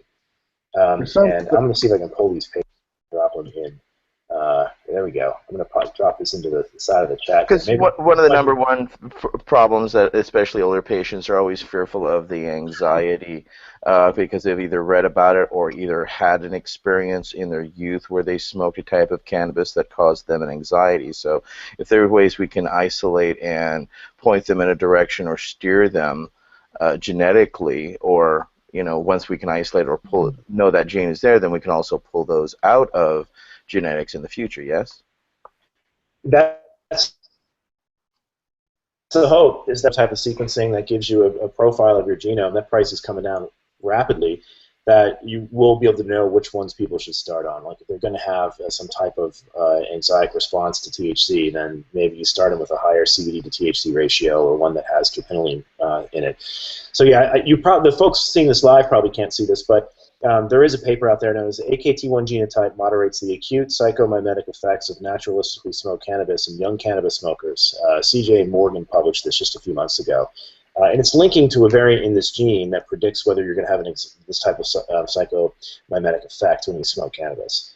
So the people are beginning to tease this apart. And you can kind of see this in the scientist, right? You see Raphael Mechoulam's like original handing out of that chocolate cake. One person in the room kind of freaked out, and that seems to be, you know, that 10% frequency. I got to check what frequency this variant is in the human population, but it's probably around that. That's what we tend to see, is 1 person in 10 seems to just not tolerate high levels of THC well, and gives them an anxiety state. We're thinking that... Oh, go ahead. We've seen that terpinolene is one thing that works in this, but I bet CBD plays a role as well. There's some evidence, too, that terpinolene is an opioid agonist, or at least a partial opioid agonist. There's definitely crosstalk between all these different systems, right? It's going to be a really hard hairball to tease apart, I think. Somebody in the chat was asking what was our thoughts on liquid nitrogen.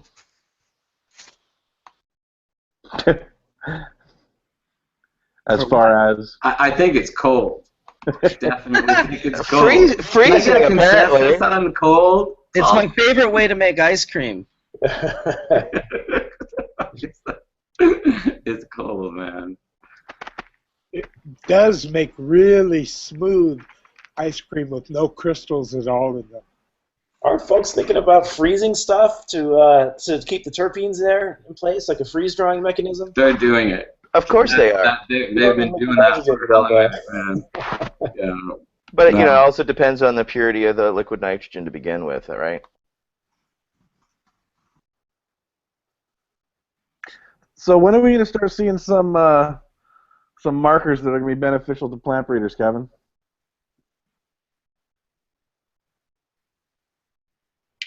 Oh, he's muted. Let me unmute him.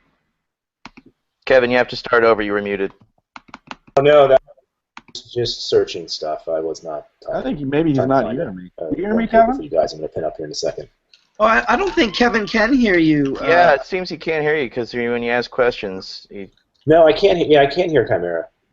Right? Yeah. No, you are light. Do you have headphones you could put on? He asked if you had, if you thought there was any markers that were going to be beneficial to breeders in the near future. Yeah. No, the question was, do you have markers now? Oh, well, we have a male-female one that I think folks know about, right? And we're starting. It's a little bit early, but we're starting to see the BTBD allele. I think we have a good understanding of that with all the single molecule sequencing we've been doing. It appears to be governed by mostly amino acid variants inside the genes of THC synthase and CBD synthase. And I think what others have seen in the past, whether this was, I believe this was the no-freeze work with Etienne de Meyer, they've been slowly finding this BTBD allele to move closer and closer in linkage to those two genes, but I think we now know it's actually in the genes itself. Particular knockout mutations in CBD synthase forge THC synthase to be expressed, and vice versa. And the hybrids, the class 2s, are just a combination of those different types of amino acid variants. And we have half of that story published in bioRxiv. The other half with the CBD synthase is just being formulated right now. But I think we're presenting on it at ICRS in a few weeks. But the XY stuff is interesting. I think Chimera has been keeping a close eye on this. We've sequenced a bunch of male genomes, took all that data, and then mapped it against all of the female references we had, and the sequences that were left over were presumably male, and we assembled those into larger sequences and targeted those with PCR so that they would be male specific. They're not 100% yet, so we're probably at 96.4% accuracy after we studied this in hundreds and hundreds of males, which is it's a hard project to do because no one keeps their males for good reasons, the test that we have is arguably very close to the male sex determining factor, but it's probably not in it because we've seen some strains of Tangy actually occasionally will pop seeds that are in fact male that we missed, but it's very rare. 0.6% or whatever, about 3.6% rare. So it's still a helpful tool. People can screen for male versus female at a very early stage with these once you see the first leaf.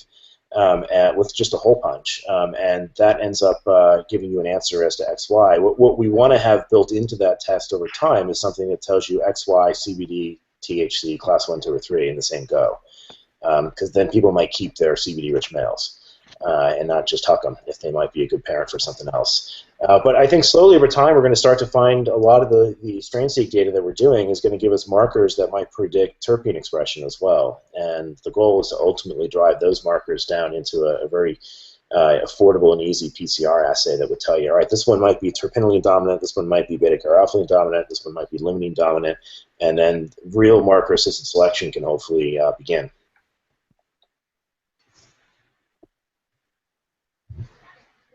I can't hear his response, but... No, I didn't respond. No response was He was forward. speechless. Is that That's pretty funny. Are you putting it into a multiplex reaction then? I think I see Jodie teeing up here, so... He asked if you were putting into a multiplex reaction then? Yeah, it is already. I mean, but eventually that's the goal for even the THC and CBD. Right now, whenever we test the sex, we look for the X marker, but also an autosomal control. So we're always going off of one gene that's in the cannabinoid synthase pathway, and that's in every one of our tests. If that doesn't work, the DNA prep's screwed up. That has to light up, otherwise you don't really have valid DNA. So we always look at that in one channel and then the X marker in the other channel. So the machines that are out there we're usually working with can probably reliably do 4 to 5 colors, so we could throw in maybe a CBD, a THC, or some other limonene terpene type of marker into the same assay so that you could get in one well, male, female, and maybe some other marker you're interested in, and then expand out to more wells that are 96 well plate if you want to cover more markers. One last question for you, and that is, oh, no, you know what? I forgot my question. Good. You're hilarious. Well, then, can we take a minute and say hi to Jodie and find out what went Absolutely on good over there? idea. That was totally a Stony moment, though, Sam. And my question is... Todd, hello. We just heard you say, can we say hi to Jodie? So here Hi, is Jodie. Hi, Todd. Good to see you and everybody else. Oh, bang check. Hey, we're here at the, well, not quite at the Lift Expo. The Lift Expo is next door, but yeah, it's been an interesting few days. I mean, I was in Spain and Poland, and I was at a medical conference in Poland.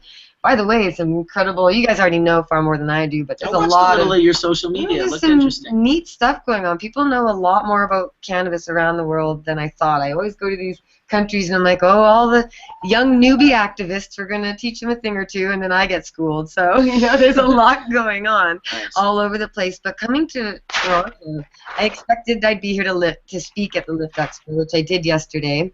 But we also just opened a new shop. It's a franchise. We don't get a big piece of the pie, but the point is the brand Cannabis Culture now has 2 locations in Toronto. One of them is open at 801 Queen Street West, and one will be at 711 Queen Street East, and they are both 19 and older recreational cannabis shops because I believe all Canadians have the right to access cannabis, and we shouldn't discriminate against the healthy or the sick or the able or disabled. And if it's going to be legal, we need places like in Amsterdam or in Barcelona, places where you can go and access cannabis and use it. So both of our locations here are going to be places you can access it, and you can also consume it. We have vapor lounge models going in those locations. So unless the Toronto police chief comes and gives us grief after I embarrassed him and took over his press conference, maybe we'll still be there and you guys can all visit. But that was our goal, just to come into the expo and open these 2 locations. And then some crazy shit went down. Yeah. We actually saw it. Like Eden was just down the street from one of our spots.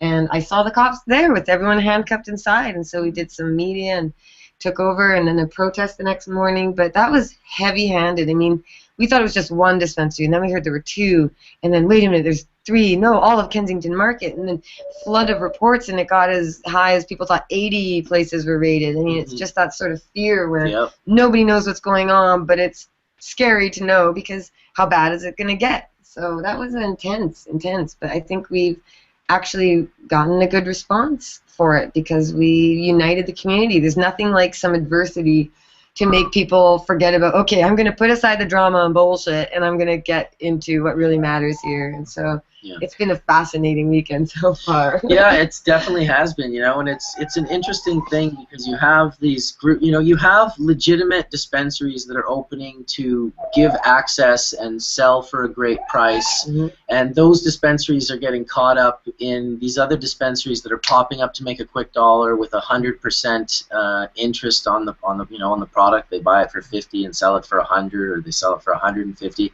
Very high prices, so it's unfortunate, and I guess you got to be careful in your activism too when you're there fighting for these, you know, because the police are so in their own world. They're seeing like they're seeing the one aspect of it's like, well, these guys just opened 5 in a row and they don't seem like cannabis activists at all. In fact, they really and they're not medical enough, and they're not even a part of the community or anything. They're just like, it's like, whoa, you can make tons of money doing this right now. There's a lot of people looking at it that way, and you know, I think one of the good things about having so many things open up is that if you get really, really crappy ones that are doing it for the wrong reasons, you're going to really know who the good ones are. I mean, it's like, if you don't have the bad, you don't know what's good, right? True. So it's kind of like restaurants. I mean, we've all eaten at some pretty crummy Italian or whatever places and had some fine dining of the same type, right? So, you know, I think some of the places that do very well are doing well because the customers and clients support them, and but you can only support a good business if you have the choice to,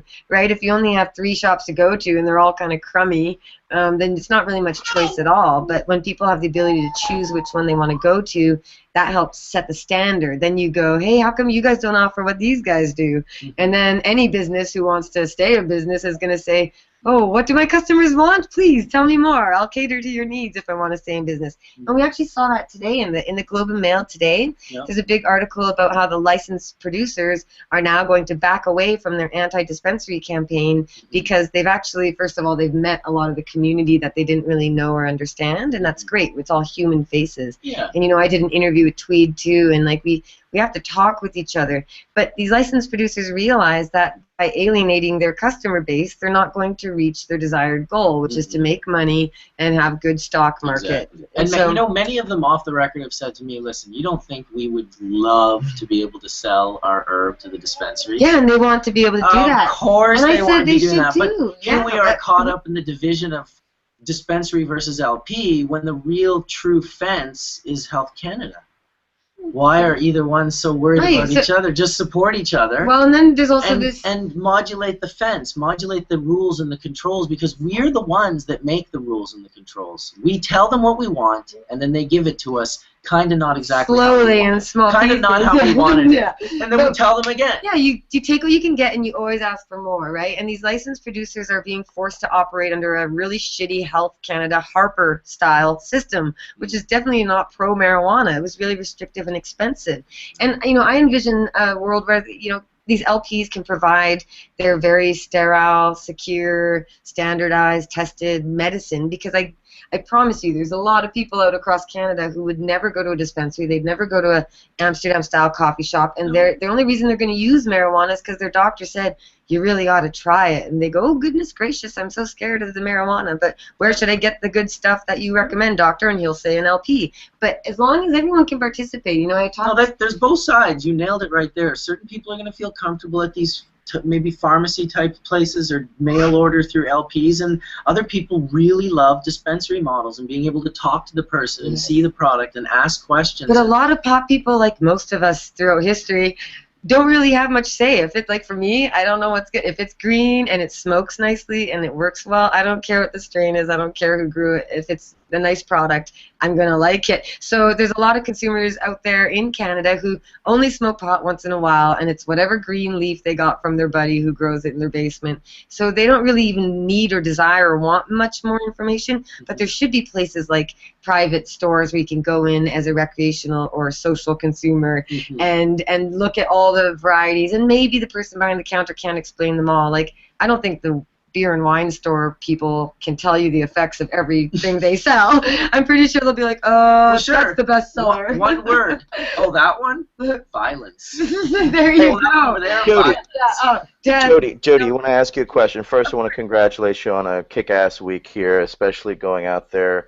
You were quite an inspiration. I've met you before. I've thanked you previously for your unwavering support of your husband as well as continuing the fight. How did you hear about the press conference, and how did you know where to go? Because you stepped in there at the most perfect opportune time, and if there is ever a way that I could teach activists how to go into a press conference, you did it verbatim. So well, that's kind of interesting because we knew that we needed to have some sort of protest against the raids on the Friday, on the following day.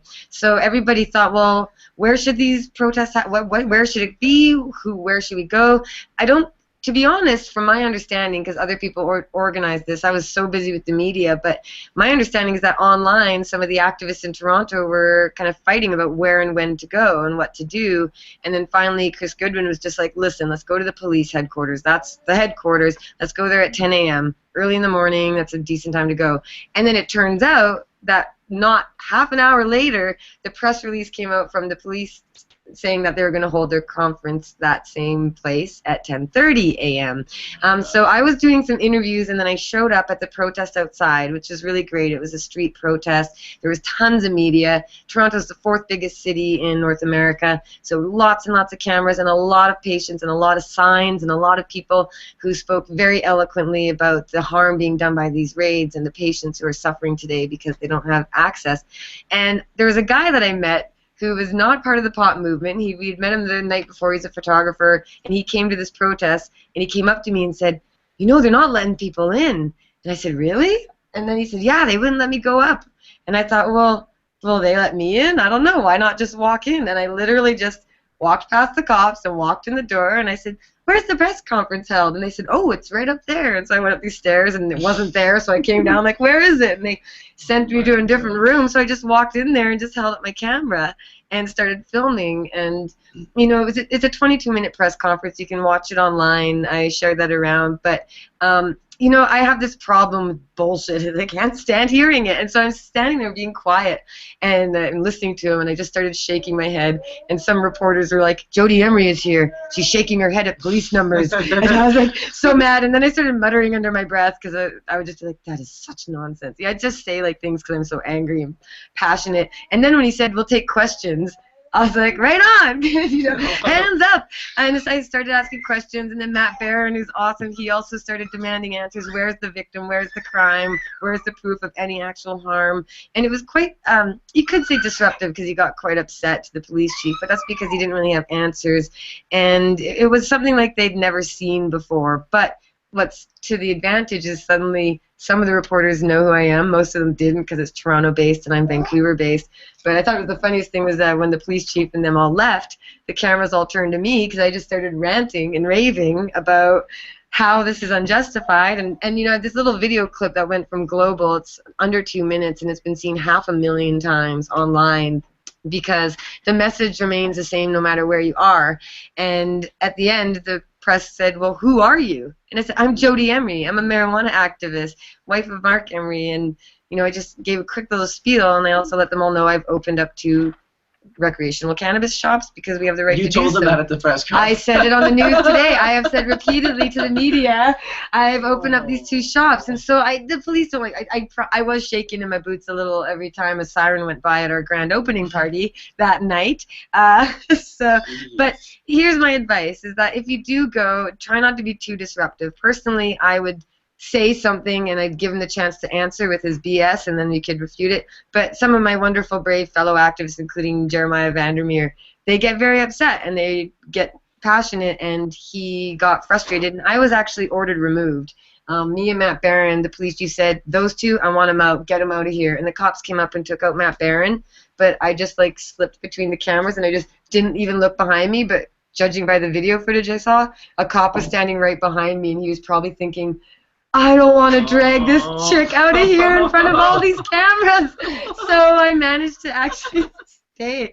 And somebody, yeah, it was Vice News said the police press conference ended and Jodie Emery's hosting her own. So we kind of like took it over and humiliated them because a lot of the media coverage even said the chief struggled to explain. But here's the thing, try and not be as crazy. Can I just point something out there, Jodie? If you showed up in a 6'4" lumberjack suit instead of, you know, petite night dress and a girl smile, then it would be kind of intimidating. Your behavior, it would just come off a little different. I know, right? Nobody wanted to be that one taking me away because, like, I may be small, but I'm full of a fight, and so I'm almost like I'd like them to be like, yeah, bring it on, drag me out of here, let me start yelling as you do that, you know. But you were also well-spoken and on point. You were using profanity. You were actually just being very educated and passionate and conveying your point consistently, and that's why the media got around you, and that's why you were not dragged out by the police. You weren't being violent.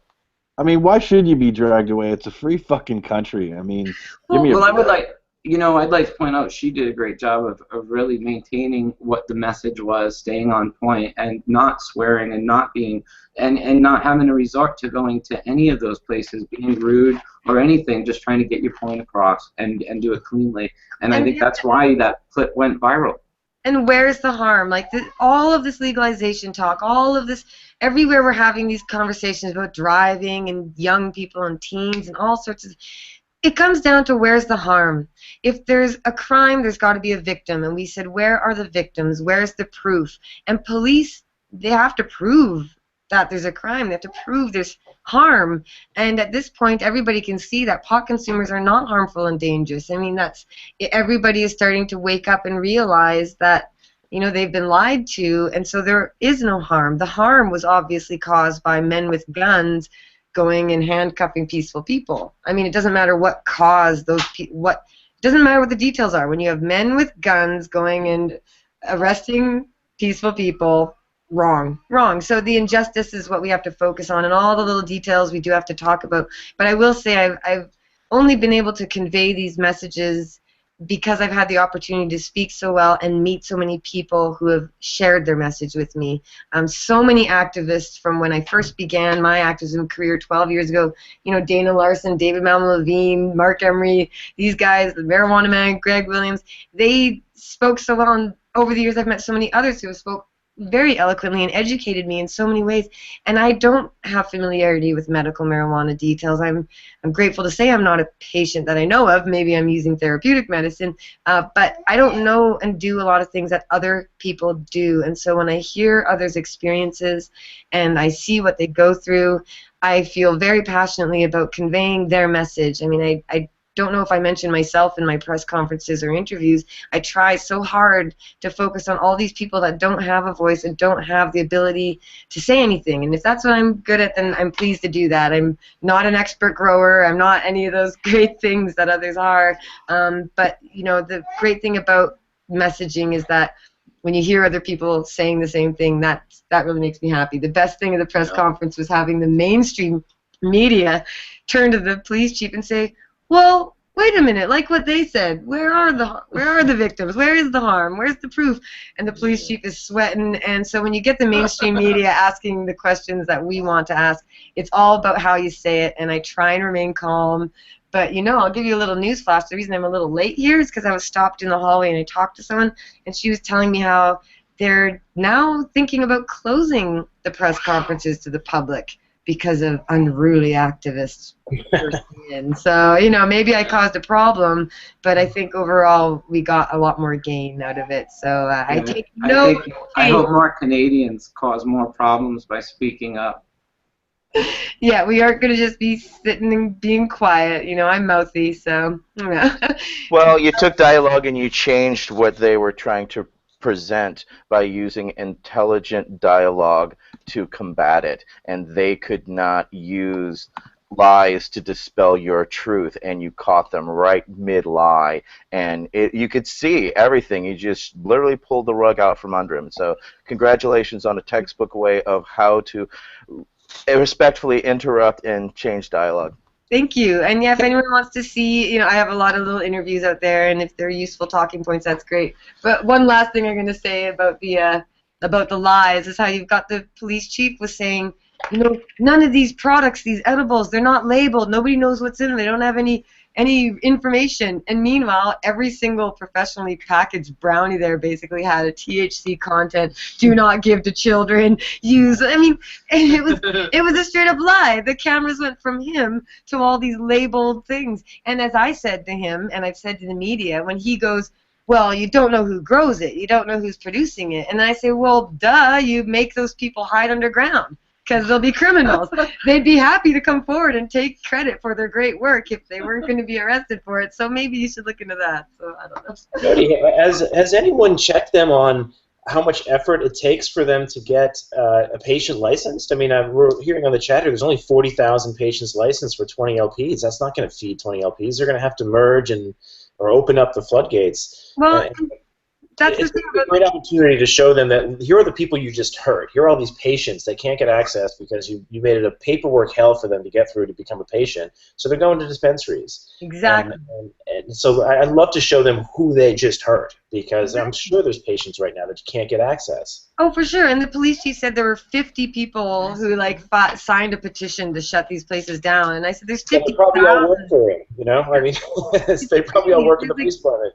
There were more people arrested for working there than who complained about it, so that's madness. But yeah, right now Canada's Health Canada program, it doesn't really meet the needs of everybody. A lot of doctors are still uninformed about cannabis, and they don't want to provide access, so many people are resorting to paying $300 to get a naturopath or someone to sign their paperwork, and so everyone goes, well, then now you're just abusing the system and you're just pretending to be sick, or you know, you're taking some roundabout way. And it's like, well, of course you put up roadblocks. The doctors won't sign. Really big roadblocks. Yeah. Sure. So these LPs, I just want to make clear that the LPs are doing a bad thing when they campaign to shut down the other options. When you campaign to criminalize your competition, that's kind of like gangsterism. I don't like that. But what the LPs should do is get their product into these storefronts and dispensaries. I mean, there should be medical dispensaries and recreational social shops, maybe. There should be variations. But these LPs should not be campaigning to be the sole providers to these storefronts either. They should allow everyone else to participate. How many out of the 20 did that? Oh, God, I don't think LP weed is in any of these places. How many of the LPs lobbied to have dispensaries shut down? Well, I know Tweed did, and that's including Canopy, and Bedrock Can, I think, is under that umbrella. And there is an association, I think, called the Canadian National Medical Marijuana Association, CNMMA on Twitter. I just know because on Twitter they always like the ones that diss me, so I guess I don't know. It feels like high school on the Twitter field. It's so funny. But it doesn't matter. I mean, because if you aren't upsetting people, you're not doing anything right, you know. And we are emotional. Like, I got emotional when this lady told me that because of me they're gonna shut down the press conferences and you should do better. And I was like, do better, you know, like. You couldn't have done better. Trust me. You showed their light. That police chief is probably. Oh, I know. That's why I'm excited to get running home tomorrow morning. Yeah.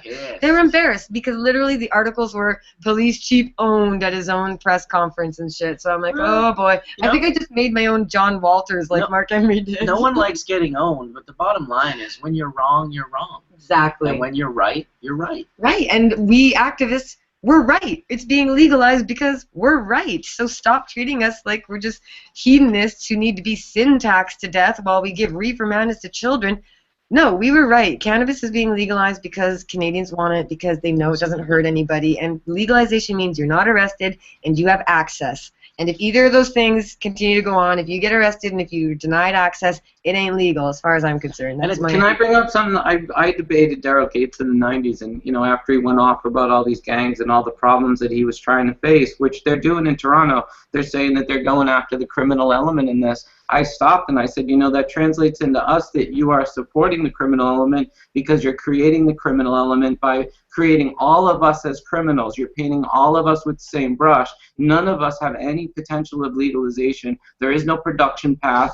And this is the reason we have gangs and violence and all of this, the noise associated with what we're trying to achieve, which is legal adult use. Exactly. And medical use. If your kid needs it, your kid needs it. But I hope when you're yelling at the cops, you say, you know, this is a product of your prohibition. Of course, that's exactly what I say. I say, how can you accuse everyone of being criminals and condemn them for it when you're the one who's criminalizing them? And I said at the press conference, if they made coffee illegal tomorrow, every cafe would be guilty of production and trafficking and distribution and possession of the proceeds of crime, and they would all be criminals. So it's the law that makes these people criminal. It's not like a bunch of cartel members came up to Canada and opened up medical pot shops. Like, that's bullshit. It's just, I'll point this out too. It would be easier to enforce coffee prohibition because coffee isn't easy to grow in your closet. I don't think as a 13-year-old I could have pulled off, you know, pounds of unground beans of coffee in my closet like I did ounces of buds.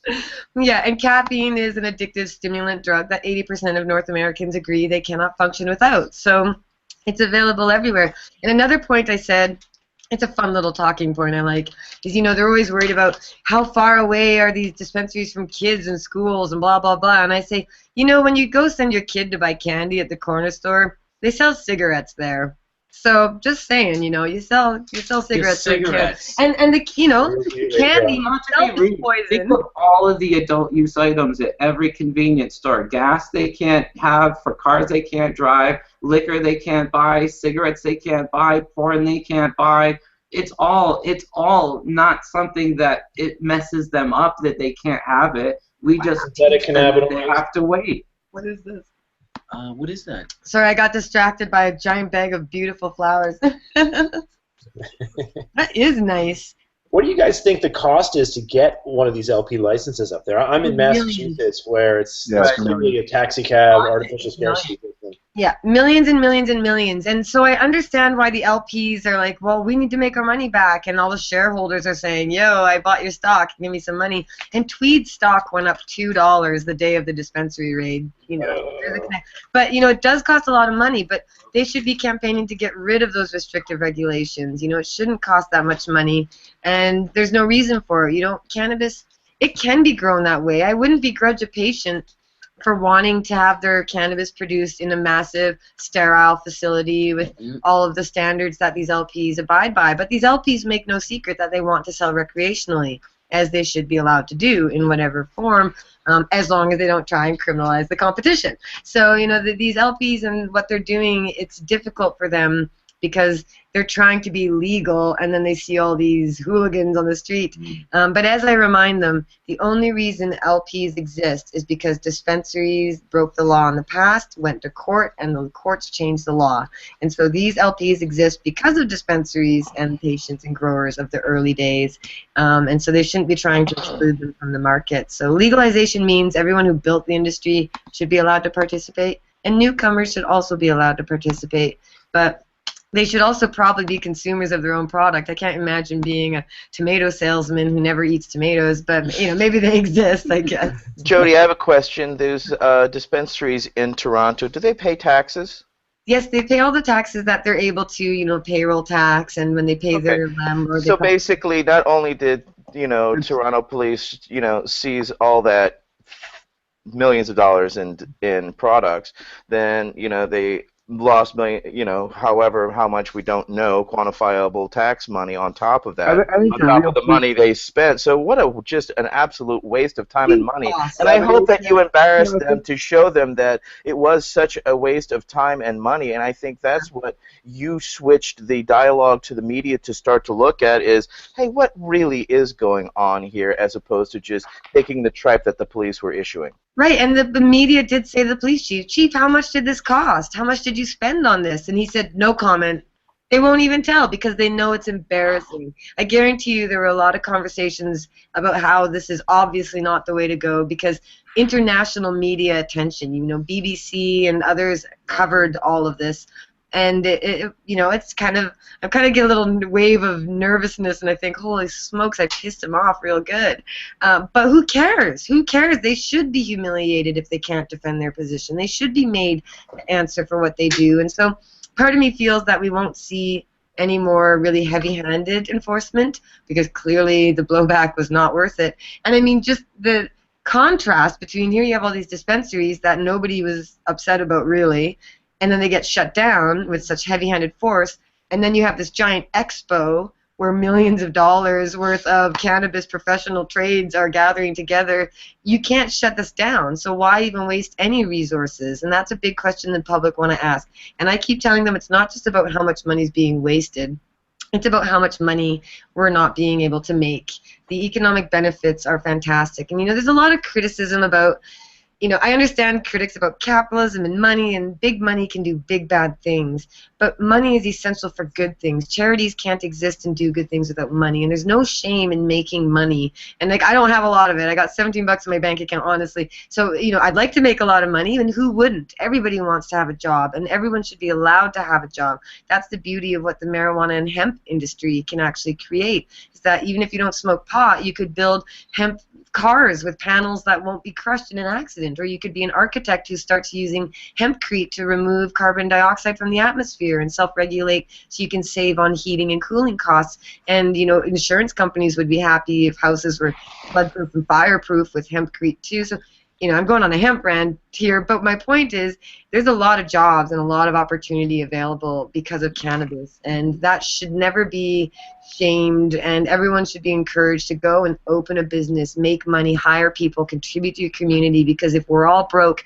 it's a joke. We can't get anything done. And so there's no shame in making money as long as you don't rip people off and coerce people to spend it with you or campaign to have a monopoly or oligopoly. And as long as you just do it by free market and people choose to spend their money with you because you choose to give them what they want, hey, that's groovy. That's win-win-win, and that's where we should go. We also have to have a regulated production. Yeah, I love it, Jodie. That's a true Austrian economist right there. Money is not evil. It's a mechanism for communicating value, and if you communicate evil value, it's evil. If you communicate good value, it's good. It's like an invention like the wheel. You can use it to drive a tank or an ambulance. You choose, but you can't get rid of it. Yeah. Otherwise, we can't express what we want, And so that's what Mark Emery did so well with the seed business, and why I was so inspired so much. Because without that money, without those millions of dollars, you wouldn't get anything done. And when we started seeing legalization ballots put forward, I remember when Richard Lee got a lot of flack for supporting Prop 19 with money when no one else was willing to do it. And I thought, well, what's the problem? We need money to actually win, and money does great things. It does. But sadly, money is used to do very bad things, and people do very bad things to get money. Well, for instance, the Toronto police decided that they would spend millions of dollars busting cannabis people instead of dealing with their city's gun problem. Oh yeah, and the murder rate here is double what it was last year. Yeah. Their murder rate is doubled in the city, and the police themselves are shooting innocent people. So let's look at that problem, right? You know, if they keep complaining about all the problems that prohibition creates, it's like, you make those problems. Stop punching yourself in the face. You know? Anyway, so I've probably ranted long enough here, and I'm supposed to call the Toronto Sun to do an interview and, you know, complain some more about injustice and yada yada yada. Well, thanks so much for joining us. No, it's great. I'm so glad. I usually don't have time to chime in on my laptop to actually watch, so this is even better. Way more fun. Yeah, and later too, right? West Coast time. This is like 9 till 12, 9 till 1. So. Well, and we got all day at the expo next door still. I don't know if there's a party here. I fell asleep last night. That was a long day. Yeah, I'm not much of a partier myself. I dab myself into a coma every night. Oh, good stuff. Excellent. Well, thank you for tuning in, everybody. And I don't know, if you want to see some of my rants and stuff that's going on, twitter.com/Jodie Emery. That's where I share most of my opinions and ideas and any media that we get. And you'll see me debating somebody who's a nice guy. I mean, Adam Greenblatt, he's this activist, but now he's he called me names. He actually called me mean names this morning. Wow. A vacuous narcissist. But, I mean, okay, I'll take it. I've been called worse. Yeah, well, you know it's what? okay. You gotta have haters. Thank you so much. Yeah, we'll see you later, eh? Oh, thanks for all you do educating, and all you guys hold the secrets. I know it. Right on, Jodie. Sweet. All right. All right. Excellent, guys. Very good. Standing ovation for Jodie. For sure. Go slay the sun, Jodie. Activism is alive and well. I'll be a star. Yeah. I remembered my question for Kevin. Did you or others find non-functional THC synthases in hemp or CBD varieties? We have found them in both. So there's a deletion that occurs in CBD synthase in a lot of the strains that produce high THC, and there are also copies of THC synthase that have been replicated over the genome that we don't know their functional status, but some of them have frame shift mutations. We expect they don't fold and produce THC. And there's a couple copies. The THC ones seem to be more replicated than the CBD ones at the moment in terms of gene copy number. They have found non-functional CBD ones in skunk number 1. That would make complete sense. Yeah, I bet it's a frame shift mutation. There's a 4 base pair deletion right and around a particular amino acid in CBD synthase that I think is you see it in all the high THC strains. When I was first told about that, I replied, "Oh yeah, I put it in there on purpose, 25 years ago." I was just joking, of course. Well, somebody did do GMO in it, right? I thought there was some. Well, I will let Chimera talk about this. I think there is, in fact, a genetically modified plant out there. Yeah, I don't know if they're still growing the seeds, but it was in Scotland. There was a company or a research lab. I guess it was an academic lab. It was university, correct? Yeah, and they made a hemp variety that was resistant to botrytis using transgenics. Yeah, I can't hear him. No. Yeah, that's a bummer. Yeah. The variety was grown in the laboratory, but it was never commercially produced or commercially grown. What do you want to ask Chimera? I'll convey it. Seems a little difficult having. I can see him in the chat, so if he throws it up there, I can get to it. Chimera, learn sign language. Write it in chat, Chimera. Smoke signals, come on.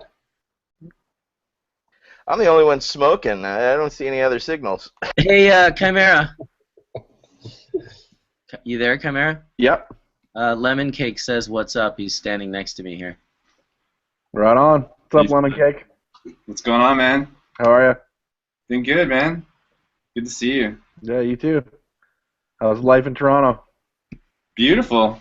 It's a little hectic on the streets, but been eating great. He's not in Toronto normally. He just flew here for the event. Yeah. Okay. A little bit. I know Lemon Cake.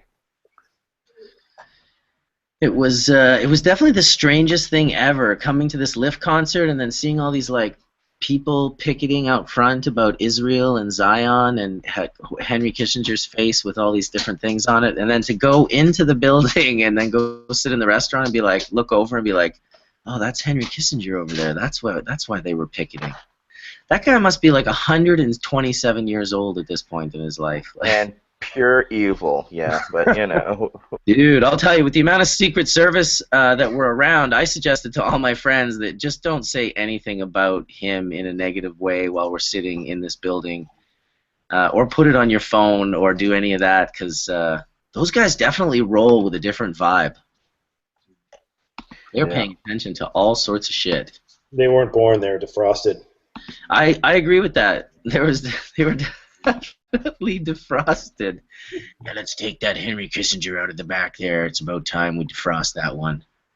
So, Kevin, what is the next step for the Genome Project? Are you looking at multiple strains, or is there just one strain you're particularly focusing on, or what can you realistically tell us? I should get Tony at one point for a little bit. So we've been just we had samples flowing in sit here though, just to get them genotyped and put onto the tree, and folks are using that information to just better characterize.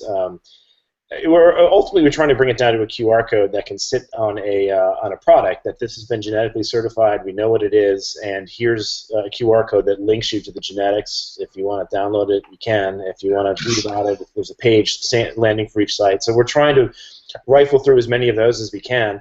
I think what's going to happen over time is we're going to expand the number of single nucleotide variants that we look at with each strain, ultimately up to maybe 1 million per strain. That way you have enough marker density to really do quantitative trait loci and marker-assisted selection. So for those who don't know, if you have a variant about every 10,000 bases in the genome, you can use that variant as like a signpost to track traits. And if there's particular traits you want to breed for, like high oil content, like we were talking about earlier, or large seeds, you can track 1 million of these markers in every single strain and see which one of those traits track with the desired outcome.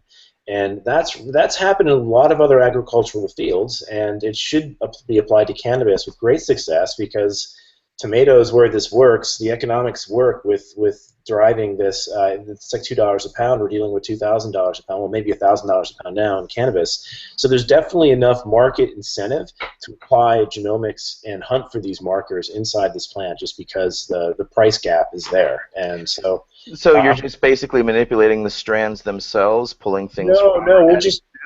No, we're measuring them and utilizing those markers to guide how to breed quicker. Now we don't breed. We're hoping to enable other people to breed this way. We don't have any cannabis in sight and don't have any intentions to breed. But our interest as a company is to have win-win relationships with third-party testing labs. They're our customers, and we don't want to compete with them or with their customers, which are breeders. So we want to develop tools that they can use to accelerate breeding. And there's this process known as marker-assisted selection that people utilize when they don't want to do GMO. They want to basically hunt for traits and cross those traits sooner. That way they can accelerate the breeding program and not have to wait for things to fully develop and measure them at 12 weeks. So it's a process of getting enough marker density so you can do that and really pull out the characteristics that you want from the plant and accelerate the breeding for desired traits.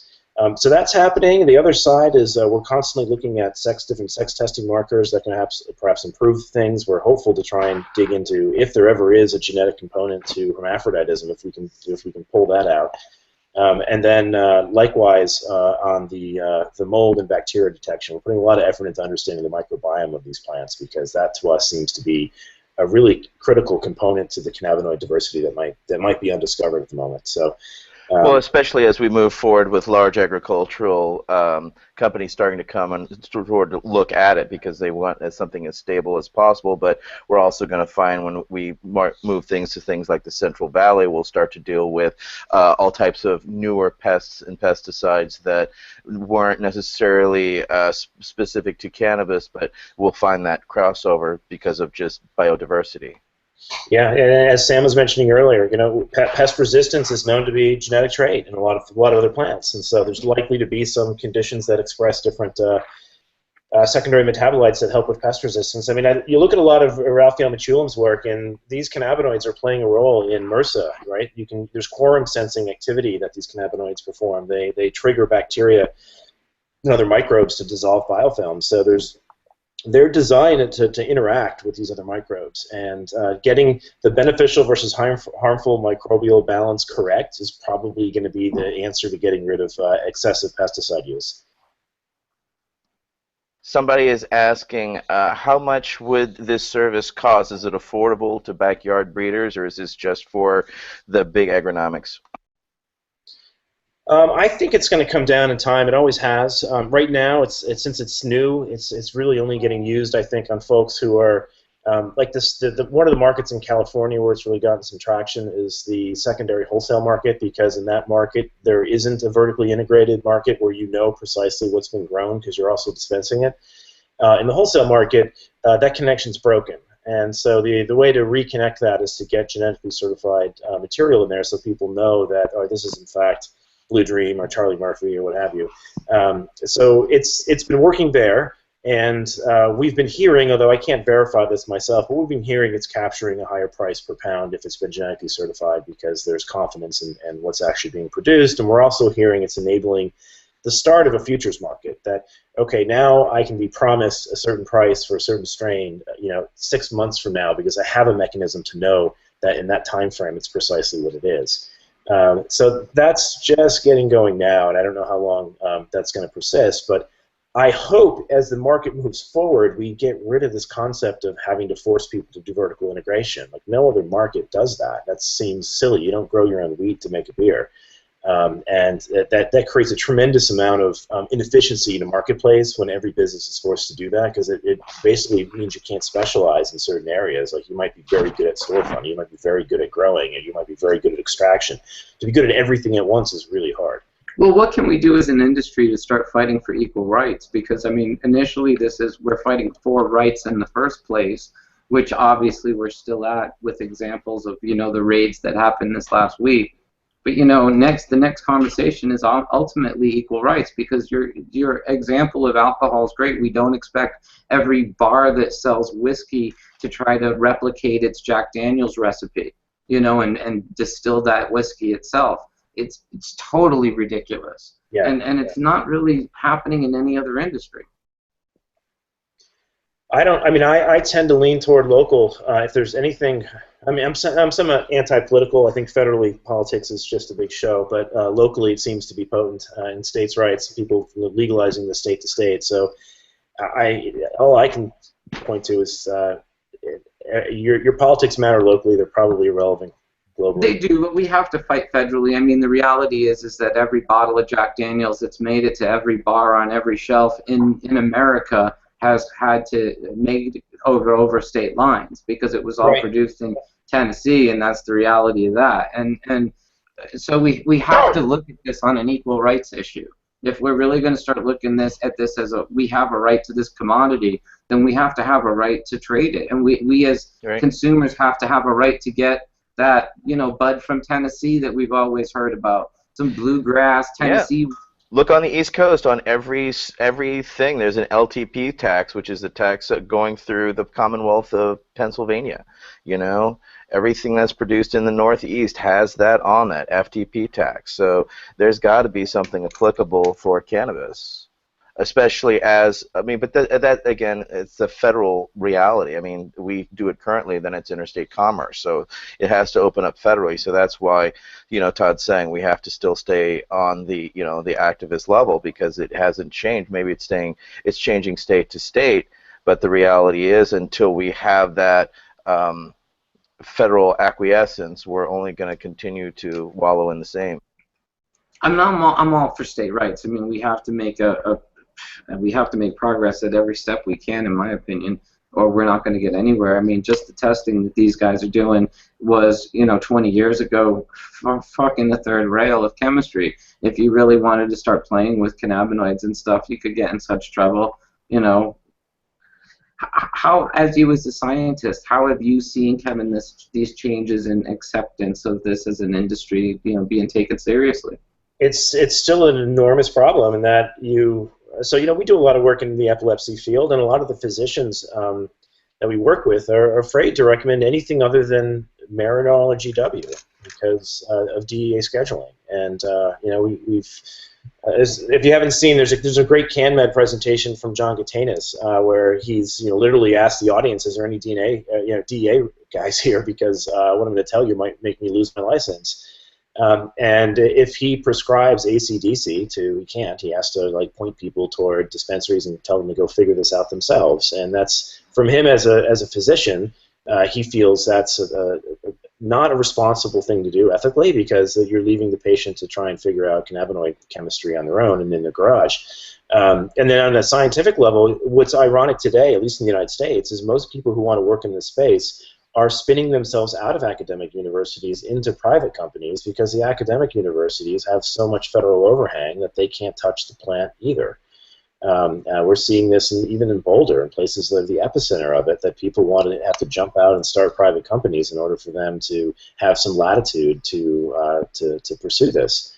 So it's a part of that, I think, is that there is federal tentacles into every business and into every university, and that is probably the most damaging thing, because that centralization of power has meant that reversing this is going to be very painful. It's embedded in the FinCEN regs. It's embedded in the 280 tax code. It's embedded into how universities are funded for doing research. So it's difficult to set up an IRB trial right now. That we have a few of these ongoing to actually study patients that are taking cannabinoids that don't come from the FDA.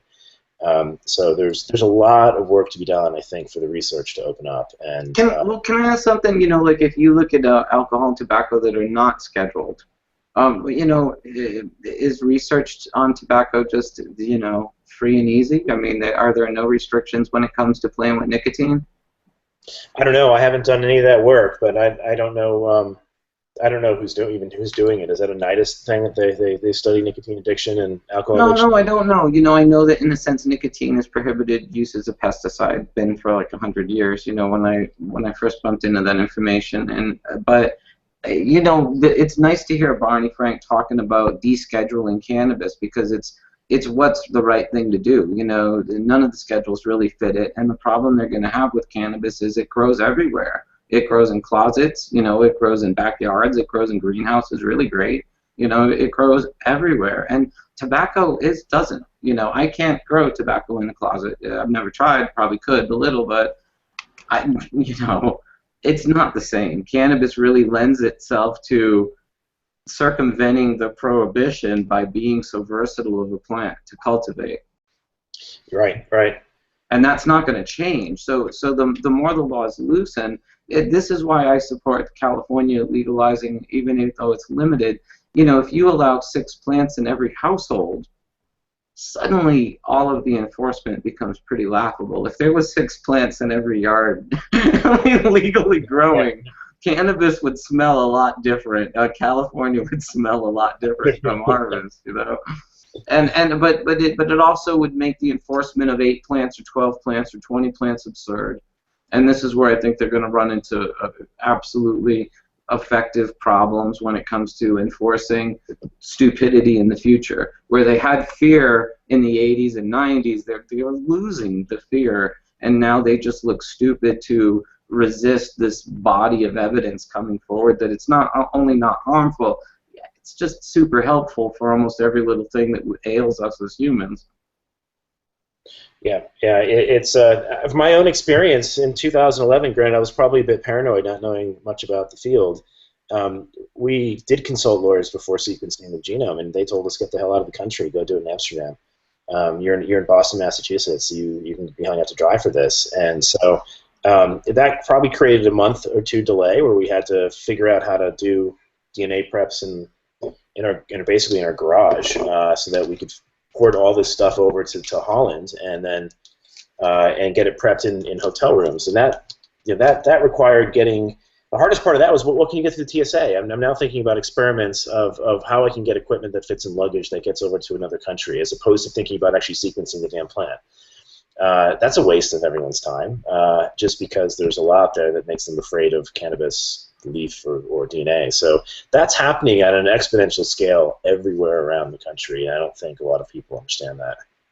Yeah, welcome to our world as growers. Kevin, you're talking about using markers for breeding. Won't that need a whole suite of genes for massive resin production to max out the, say, targeted cannabinoids or terpenes that you can ID by markers or very soon? I'm sorry, I didn't quite get the question there. Will it require a whole...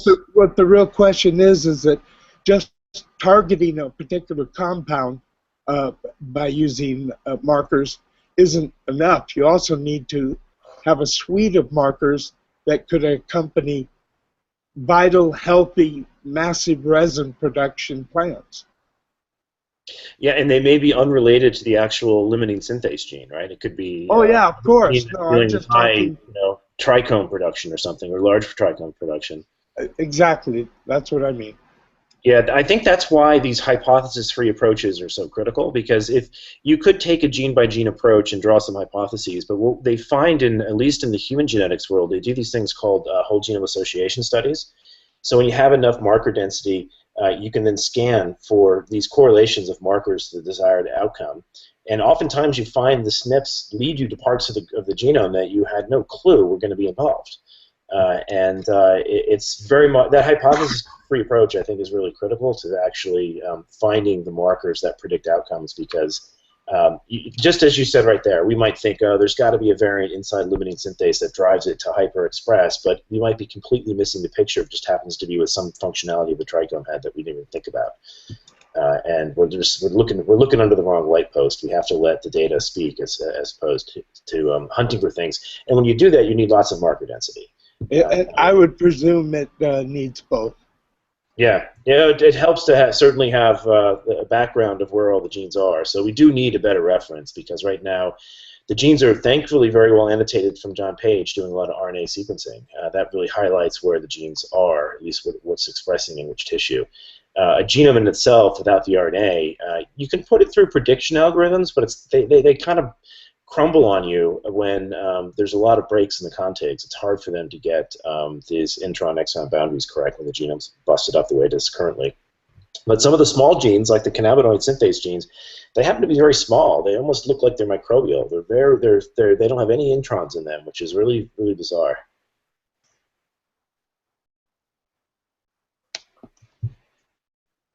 Looks like we're losing Chimera. Oh no. Yeah, I'm gonna say goodbye. I got a bunch of questions for Kevin, but not being able to communicate with you is kind of a pain. So maybe we'll just try again for next time. Can you type them in? Kevin, you can see the chat, right? Yeah, I can see the chat. He's there. Just type them in if you can't, then. Yeah, it's not. I mean, it's kind of a pain in the ass. I can hear you now. Ironically, go ahead. Yeah, it's strange. Kevin can't hear me. You know what I mean? It's kind of weird having to go through a translator. Anyway, you guys have a good church today. I'll catch you next time. And Kevin, I hope we see you back at another time when we're able to communicate a little more directly. Yeah, I guess you're right. Thank you, Chimera. Yeah, I can't hear you at all. Blows my mind. So he basically stepped away, Kevin. Just said, hey. Right. Talk to you soon. Hi, Tony. Welcome. How are things going up there in Toronto? Oh, bit of a madhouse down there. Mark bailed on me to come up here to do hash church. So I was like, all right, I'll hold it down. And then I got bombarded. I was really glad to see him, actually. How many people? What are the people asking you? What are you seeing? Oh, man. There's a lot of just information. I think I gave out a lot of different home recipes and how to make a lot of things for a lot of patients using coconut oil and bubble hash or rosin or flowers. A lot of patients they're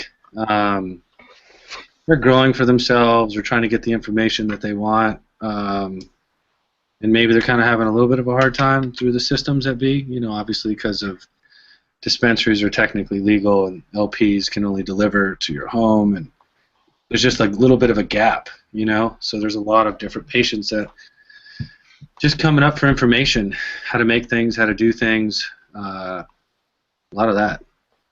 It's really cool convention though. So are people sampling your terps? Are you giving out terp samples? What's Yeah, we've sold out of the terpenes that Mark had. Giving them out. We put in some ultrasound diffusers and just a lot of good positive reaction to it. A lot of education with that too, what temperatures to use, demoing how to mix it in with rosin, you know, showing it right there, how long it could be extended, just different ways of using it and extending the product. What are you puffing on? Man, a lot of love here. So there's the West Coast concentrates. This is their 120 freeze dried. I don't know if you could see that. Real gooey. We've got some other West Coast that's not freeze dried. 73. You can see that. And we've got this company that's out here, Glacier Melts. Look at that! Look at that packaging. I don't know if Bubbleman showed this off, but no, he didn't. It's been a pretty full panel this morning, going right into the whole Toronto situation. Then Kevin came in quite quickly, and then we had Jodie Emery come in, so he really hasn't had a time to. I didn't even see him smoke. Yeah. Yeah, it's just kind of crazy like that. Kevin, it's been really nice having you on talking about this today. I appreciate you coming on with us. Oh, cheers. I don't know if you can hear me or not, but yeah, we can hear you. We hear you just fine. Yeah, I don't know what was going on with him. That was really weird. Kevin, I have a question for you. If you could isolate one genetic, what particular genetic are you interested in finding and isolating? Oh, that's a good question. We did play around with some ancients. I wouldn't say ancient, like maybe 1800s lineage that we were hoping was Australian bastard that we played around with last year. But I'm not even confident that that's actually what it is. So this was something that they pulled out. I think the workshop found it. There may have been some connection to Mark Emery as well, because I think he had some of these Australian bastard cannabis samples. And the reason we've been interested in that, or I have been personally, is that this concept that the plants can be this different and still breed brings into the question whether it's one species or two species, and the whole indica sativa thing is an outstanding question. But if we can go back far enough, can we figure that out? And when you start getting to strains that have complications breeding with cannabis, like this, there's a couple different names for this Australian bastard thing, but it has a hard time breeding with cannabis. And now that Mark's bred, I think he bred probably some purple skunk into it, it's starting to have a little bit more life to it. But it's a really, there's some pictures on our website. It's really ratty little, the leaf patterns don't even look the same. The terpene and cannabinoid levels are very lowly expressed in the plant. Do you want to tell people your website so that they know where to go? Oh yeah, so medicinalgenomics.com probably has, if there's probably an Australian bastard page up there that you can dig through. It's the other side that has a lot of the genetics and medicinal genomics is Canopedia, spelled with a K, canopedia.net. And there's that sequencing project up there. We presented on some of that at ICRS last year, and I think John McPartland thinks that strain is probably 1800-ish, maybe a feral hemp strain that got brought down there by James Cook, and at one part took over a good section of New South Wales. They had to try and eradicate it, but so there's a lot of history there. We played around with that one, but I've been a little bit more focused on the CBD genetics, just because the other side of our business is handling all these epilepsy children. We had a shout out to Coleman Whiting that he passed away last Thursday from SUDEP, actually, involved in with Jerry up in Seattle on Project CBD. But these kids, literally, it's life and death for them whether they get CBD, and it's still being 5 cents to 20 cents a milligram is not right. We've got to get that down. So there's access to this for everybody. So we have been sequencing a fair number of CBD-rich strains to try to help drive that, so that more people are aware of those genetics and know how to cross them and perhaps move around. Yeah, so we've got Chimera still here counting in. It does breed, and I understand that those samples, yeah, they did come from Oregon, and I don't know how they got up to Mark Emery's involvement in there, but he does have some literature on it on one of the cannabis culture sites. But And it breeds. I understand the history of it is it didn't breed very well, but Mark Emery initially sold the seed. So if you look at the pictures of this thing, it's nasty. He's saying it's ABC pure and ABC by flow, so it's a flow cross that's out there. But I don't believe it's very enticing strain or a rec strain because of the fact that it grows very slowly and it's wonky. So do you do see, a lot of people, let me put it like this. Rick Simpson's hemp oil, as he mistakenly called it, was, both the praise and the despise of many in many respects. Tommy Chong went from, feeling like it helped him to now saying didn't help his variety of cancer at all. And I've always been careful. I went into remission from my particular type of disease when I started smoking cannabis, and I never said there was a cause and effect to that, other than I felt like, hey, I started eating well and sleeping well and exercising and doing all these other things that could have helped my immune system cope with this. But, a lot of the work you're doing is actually showing cannabinoids to actually stop cancer. Am I correct?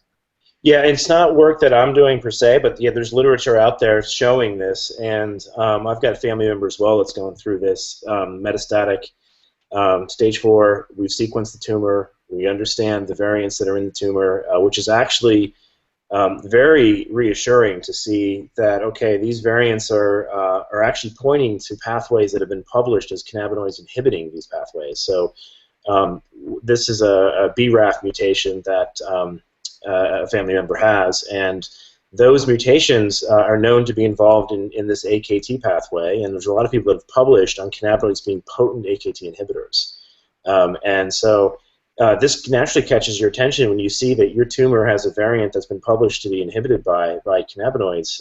It makes you really question whether you should go down the chemo route. Now that being said, every tumor is very different, and they don't always have the same mutational profile. So I think this concept that it's a panacea for cancer can be dangerous for people if they're not careful. Normally in prostate cancer, people would say, stick with the hormonal treatments. They've been proven to work. You never die from this unless it goes metastatic. In some cases, it has.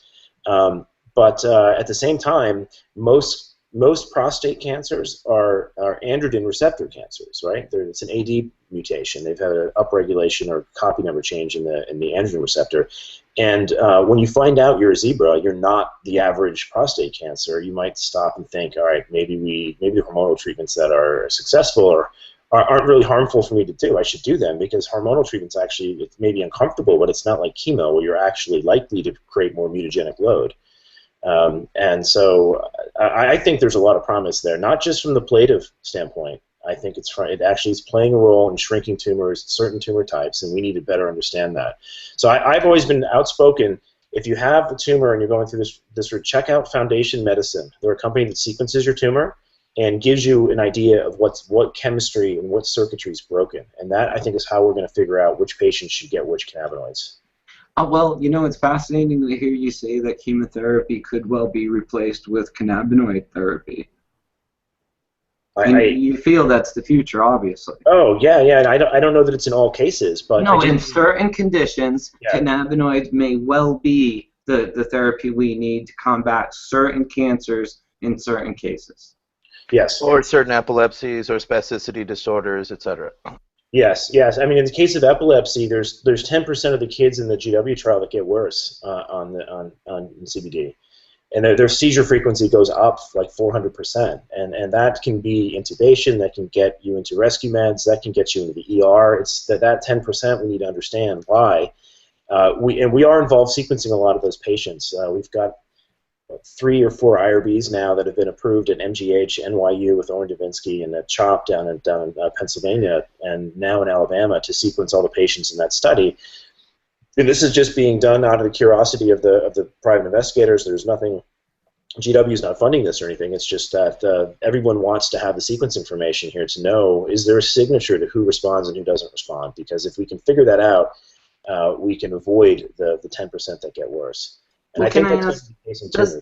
Does this not become a very, almost a solution with an infinite amount of solutions, I should say? Because you're up in Massachusetts. You know Lester Grinspoon, I'm sure. Yes. And one of the things he's always promoted was this ensemble effect that the cannabinoids and the terpenes play together. And he's actually authored this really great paper called Caniopathic Medicine, where he feels that cannabis is going to need to be placed in its own field, if you will, because there's only one source of cannabinoids, and that is cannabis.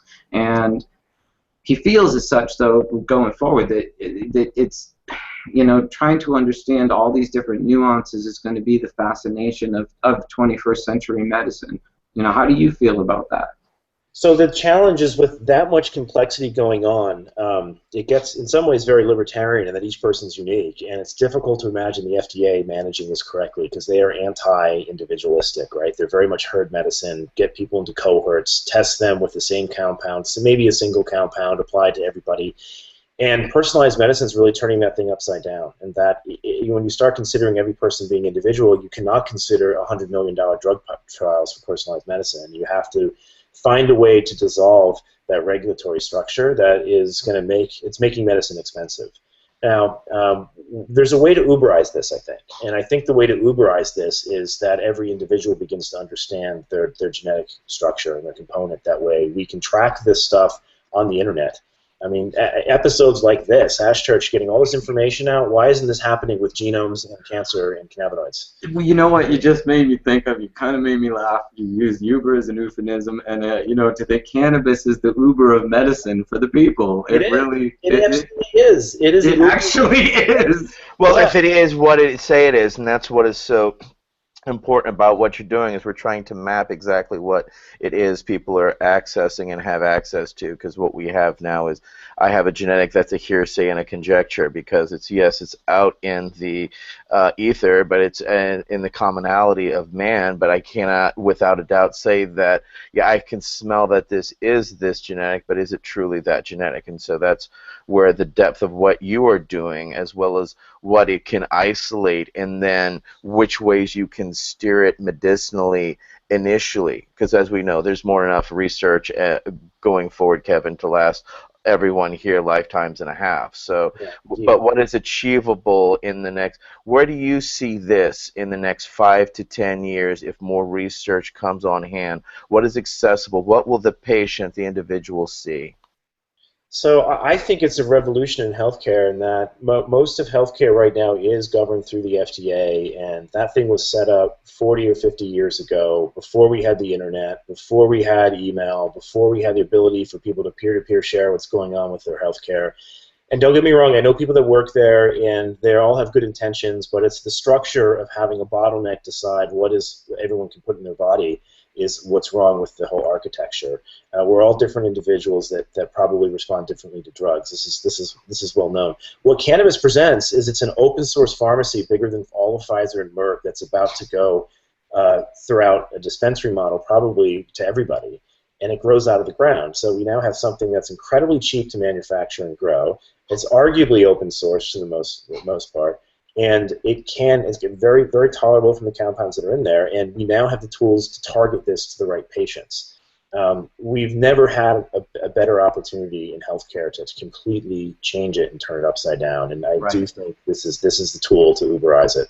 Your science is fostering a homeopathic remedy like map for us, because we have cannabis, we figured out it helps us, but now there's so much cannabis, it's hard to figure out which cannabis is what we need when we're bumped into our particular ailment. And this is what I'm really excited, in my humble opinion, of what we are doing and what it's doing for us. I hope that it calculates it. It's definitely going to take a very long time, and I hope more and more people dive into the space, like the folks out in Oregon as well, because it's an enormous amount of scientific breadth to be tackled. No one group can do it. There's an immense opportunity here, and if you spend too much time worrying about competition, you fail to realize that there is enough growth to support hundreds of companies like this. I think when you get involved with cannabinoids and healthcare. It must be humbling and honored to be at the tip of the arrow there, because that's pretty much where you are. But are you seeing other scientists internationally as well as nationally gravitating off what you're doing and moving this forward as you are?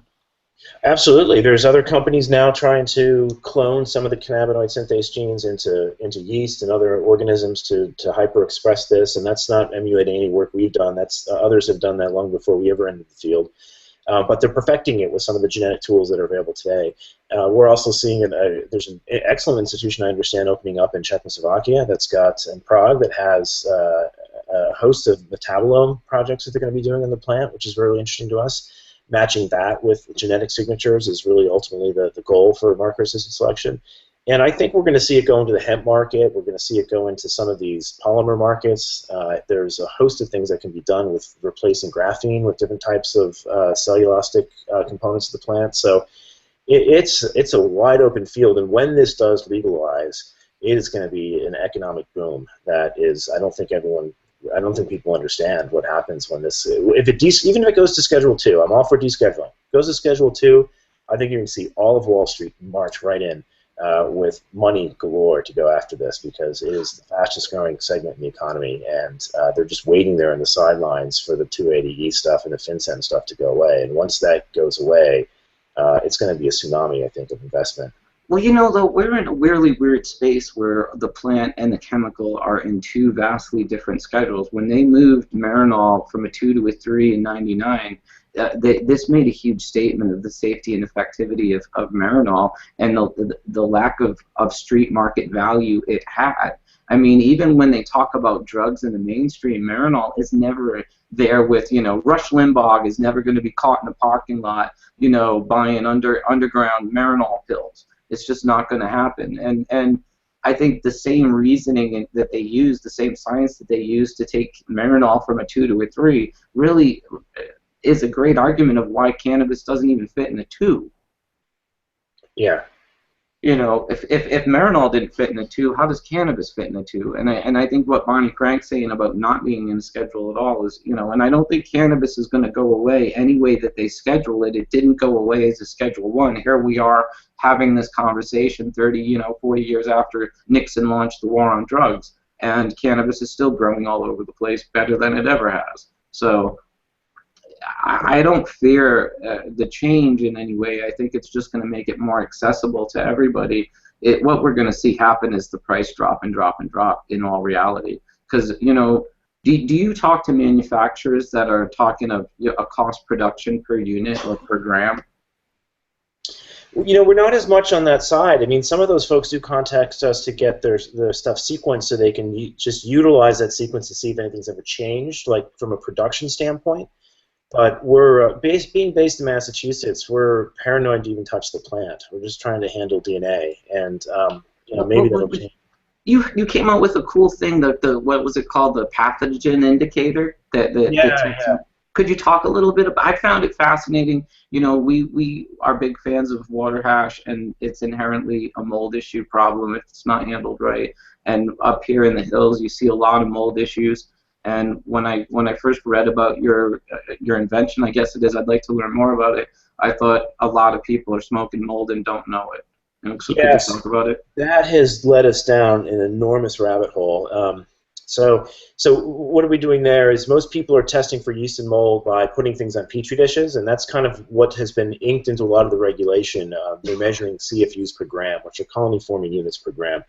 And this Petri dish technology is 100 years old, and it's not very specific, meaning when you try to grow things for 3 to 5 days to pick up yeast and mold, invariably bacteria grow on the same Petri dish, and they grow faster. And you're usually counting bacteria on those dishes.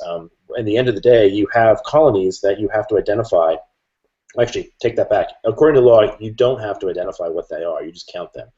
And so naturally, this is very alarming to people who have high yeast and mold fails, because they think they're failing it for powdery mildew or something, and they're probably not. They're probably failing it for acne, which is on the hands of the people cutting the buds. And that is creating, I think, a big problem in the field right now, because we're falsely failing a lot of material for what are probably beneficial microbes people are using to grow this stuff. So we've done a lot of work measuring, can we replace this with DNA-based testing? Can we use polymerase chain reaction to amplify only yeast and mold with a set of primers that target what's known as an internal transcribed spacer region? This is the region that people use to sequence microbes to put them on the phylogenetic tree and know that, okay, this is actually a mold, this one's a penicillium, this one's a bacteria. Is you sequence 18S and 16S regions. Now, we designed a PCR assay to do this, but we designed all of it to try to best replicate 3M and BioLumex, and maybe bioMeriU is another culture-based system that looks for CFUs. And in doing so, we realized we're really trying to calibrate our system to a broken system, and we need to change the system. And this is going to require us having to get a lot of papers out in front of regulators to let them know that the regulations they have in place today are always going to put us in this chasing our tail scenario of failing things for what might be beneficial microbes, then using more pesticides, which then we fail for pesticides, and then people want to go back to beneficial microbes, and then those end up failing more of the yeast and mold tests. We're kind of stuck in this, chasing our tail scenario, I think, on the whole microbial front, that we have to move it to genetics. Now, the downside and the arguably a good argument against using genetics is that we can't discern whether the DNA is live or dead. That's not true. There are ways to do that, but it is the fear that if you gamma irradiate something like they might do at Bedrocan, that you're still going to have DNA there, and so you're going to pick that up, and so you're going to fail more material this way. And it turns out that doesn't end up actually being the case. The largest mode of failure that we're seeing is that bacteria are growing on yeast and mold plates, and they're harmless bacteria, and that those are creating the fails. We're finding this problem, Kevin, because I own a Berkeley patients group in Berkeley, California, and Berkeley is the only city that actually has a law that everything has to be tested before it hits the floor. It's one of the things that we've been working on from science testing back in 2007. One of the things that we found is exactly what you're finding, is that the only thing that's accessible is known science, and that known science necessarily isn't applicable directly to cannabis in reality. We knew from we saw from our site, smell, humidity testing, as we called it, organoleptic testing, we knew there was still something more there, and so we saw people just reach out for any type of regulation. In our sense, that our city reached out to, the only closest thing they could find was milk standards.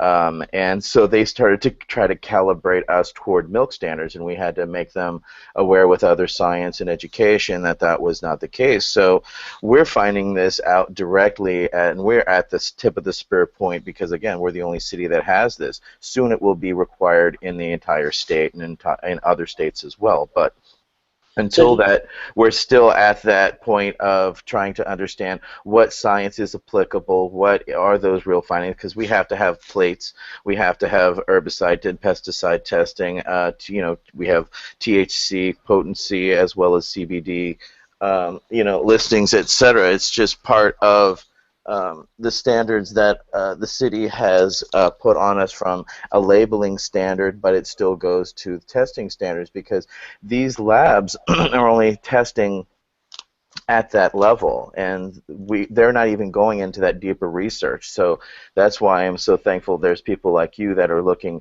past that level of science that is now industry standard, which wasn't industry or wasn't even a standard 5 to 10 years ago. So it's still an ever-shaping situation. So I'm not sure if it's a question as much as it's been an understanding through my direct result in trying to I have an art background, so I learned all this science and how to actually, through Arno, and how to actually get a representative sample and then break it down with alcohol so that we could then, put it through an UVH PLC or a gas chromatograph. But what that standards have taught us is that there are specific limitations to cannabis as opposed to what there are with other industries. And I'm wondering the difference between the gene testing and just getting them to understand what that type of science is in relation to, I can barely get them to understand what plate counts are, much less to milk standards, much less even to the understanding what cannabis standards are, because they aren't necessarily there, but you are laying that trail. So well, we're publishing as much as we can. So we did put out one paper that arguably scared people, and we're going to put another one out to try and readdress that. But we put one out in F1000 that sequenced. We compared 3M total yeast and mold to BioLumex, which is a culture thing. Instead of growing on a plate, it grows in a tube, and they look for the turbidity to change. And then against qPCR. And qPCR in that case picked up more risks, and that probably made people worried to implement it. But two of the risks that we picked up were quite real. They were penicillium strains that make Paxilene and Mcernan. Those are compounds that could interfere with CBD. They're nanomolar. One's nephrotoxic and one's a potassium channel blocker. We don't know if the microbes are actually making that. We just know the gene's there. The genome's there, the bugs are there, and they have the gene that could make it, but it needed to develop an entire assay to figure out whether the plants and the microbes are actually making that stuff. We have not done that yet. But nevertheless, I think it does point to specificity. What we want here is to only be failing for real risks, which are very minor in concentration if you look at microbiomes in general. Most of the microbes there are beneficials. What would the papers scared people? They scared Ford. It's an F1000 paper we put out that demonstrated that one of the genomes we found there was Penicillium paxilli, which is quite common actually. We see that one a lot. And whenever you do this type of ITS work, you can't take the ITS sequencing for granted that you've nailed the species. They're pretty good at getting the genus, but the species you really need to confirm with another assay. And so we did that by amplifying the gene that's known to make Paxilene in the bug. And that was there, and we showed that. What we didn't show, because it's very difficult to do, is that the microbe is actually synthesizing Paxilene. We just showed it had the gene that could do it. Paxilene is a nanomolar drug, probably co-extracts with CBD, and it has been published, at least in mice, to have a contraindication with CBD, that it actually reverses the effect of it. So, this is something that we should know about if we're going to be extracting things that are moldy. And what I worry about in some states like Washington, for a while, the medical market became the dumping ground for the stuff that failed in the rec market, because they had different standards in the medical market than they had in the rec market.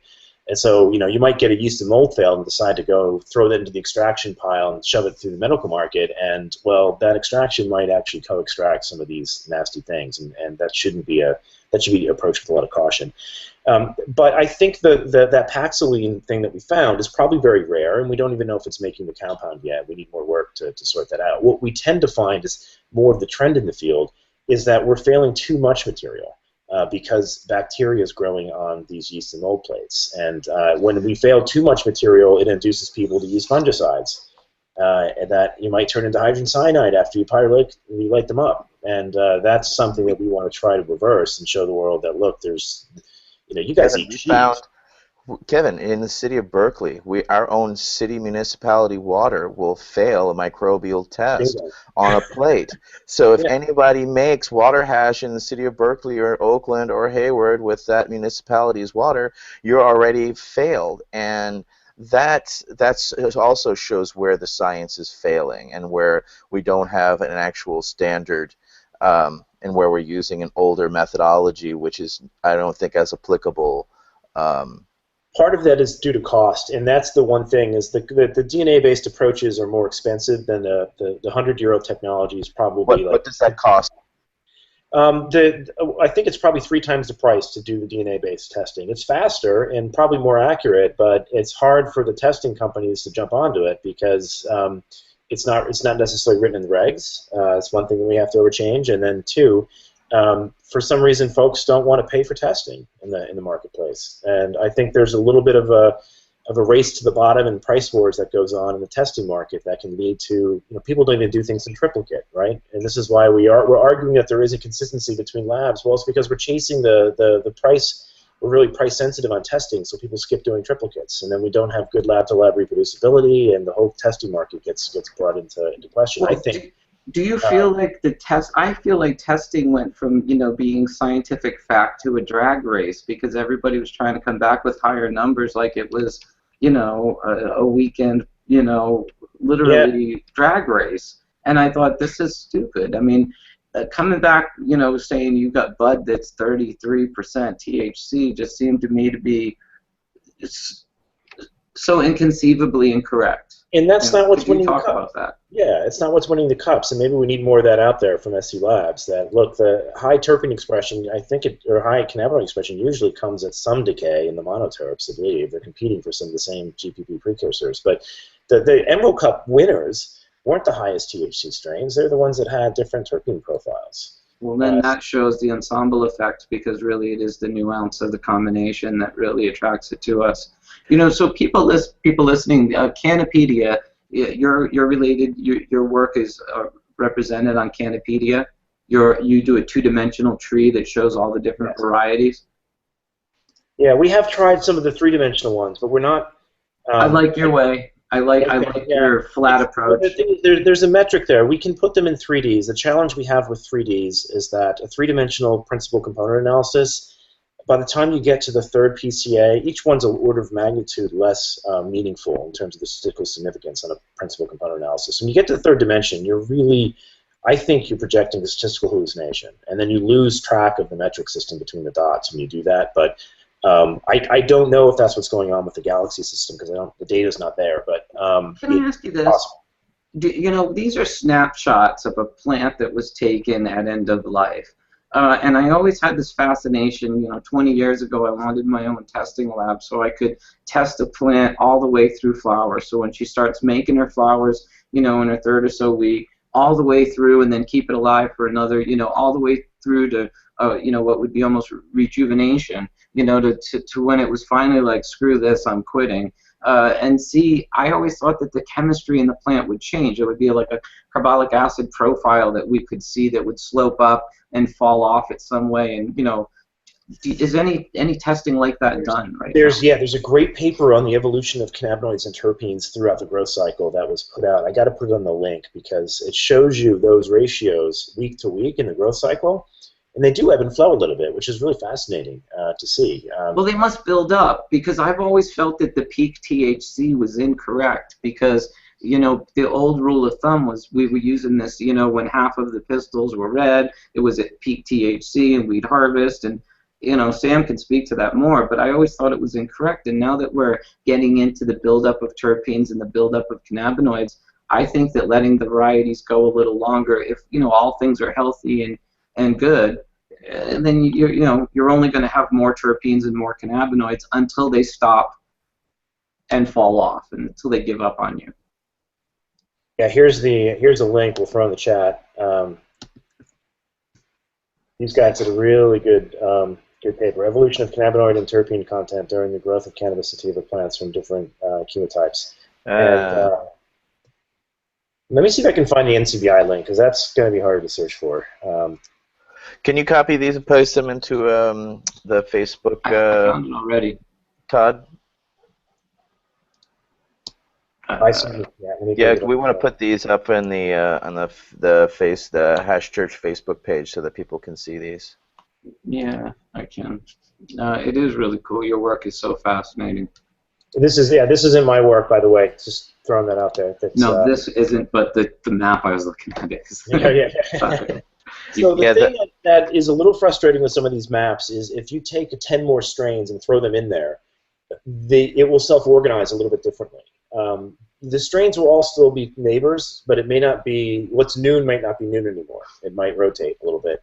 And that's because it's trying to compute all of this together, the latentness, once you add 10 more samples to it. So you will see probably another version of that out in a week that will have another set of strains in there that will rotate a few of them. What you'll still see is like all of the ACDCs and catatonics are dead on top of each other, and all the Granddaddy Purples are dead on top of each other.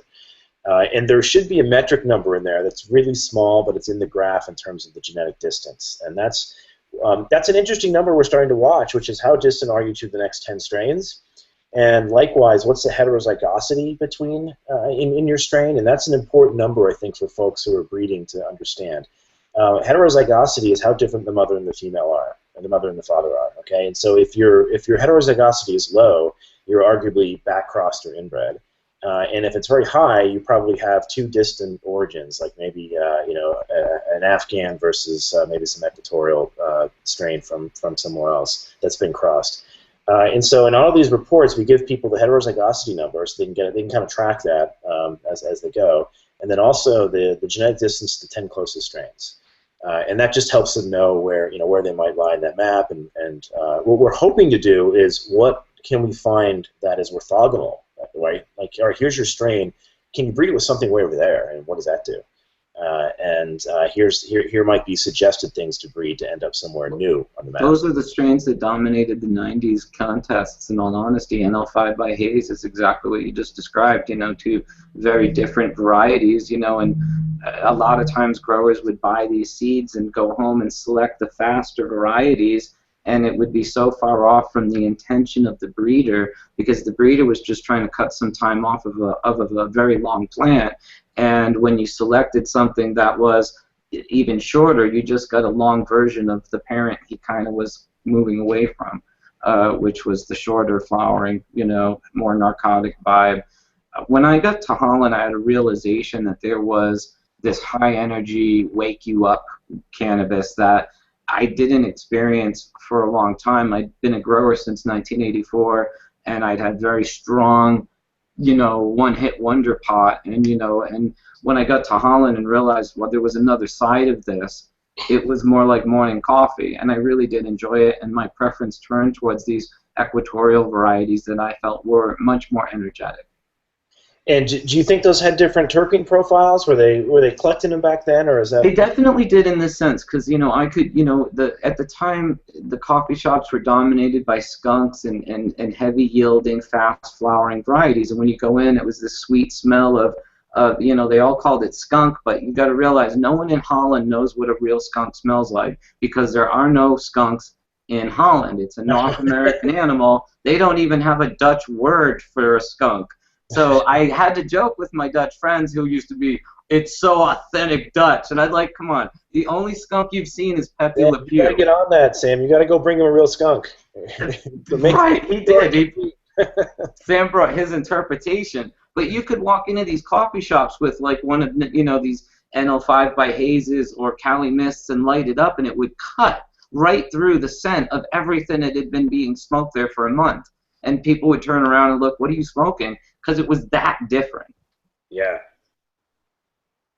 And it's too bad that there's not more of that. There's this Amnesia Haze now, but it's more like Haze Skunk, and it's still very skunky. It's not the hazy, spicy I remembered so fondly when I was, watching NL5 by Hayes win everything, 94, 5, 6, and these Jack Herrers.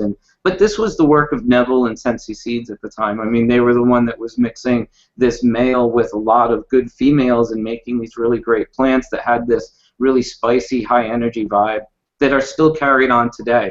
That male energy is still obviously what's responsible for a lot of what became Jack Flashes and XJs and others that are all Jack Crosses. It's arguably the source of this GW revolution that's going on as well. Like some of these first pharmaceutically grade cannabinoids that are going through the FDA are, I think, results of some of the genetics Sam really pioneered out there. So it's there's a lot of history there. I don't doubt that at all. Neville originally got the seeds we're talking about from Sam, who's sitting there quietly. And the truth is, if it wasn't for his work, we wouldn't have a lot of the complex hybrids we know so much and love so much today. I mean, back in the 80s, I understood that it was Skunk One that really revolutionized the indoor growing scene, because if we didn't find these fast, heavy-yielding varieties, we wouldn't have the hydroponics industry that we know today. That was greatly supported by the cannabis industry and people spending stupid amounts of money to grow something that was literally worth,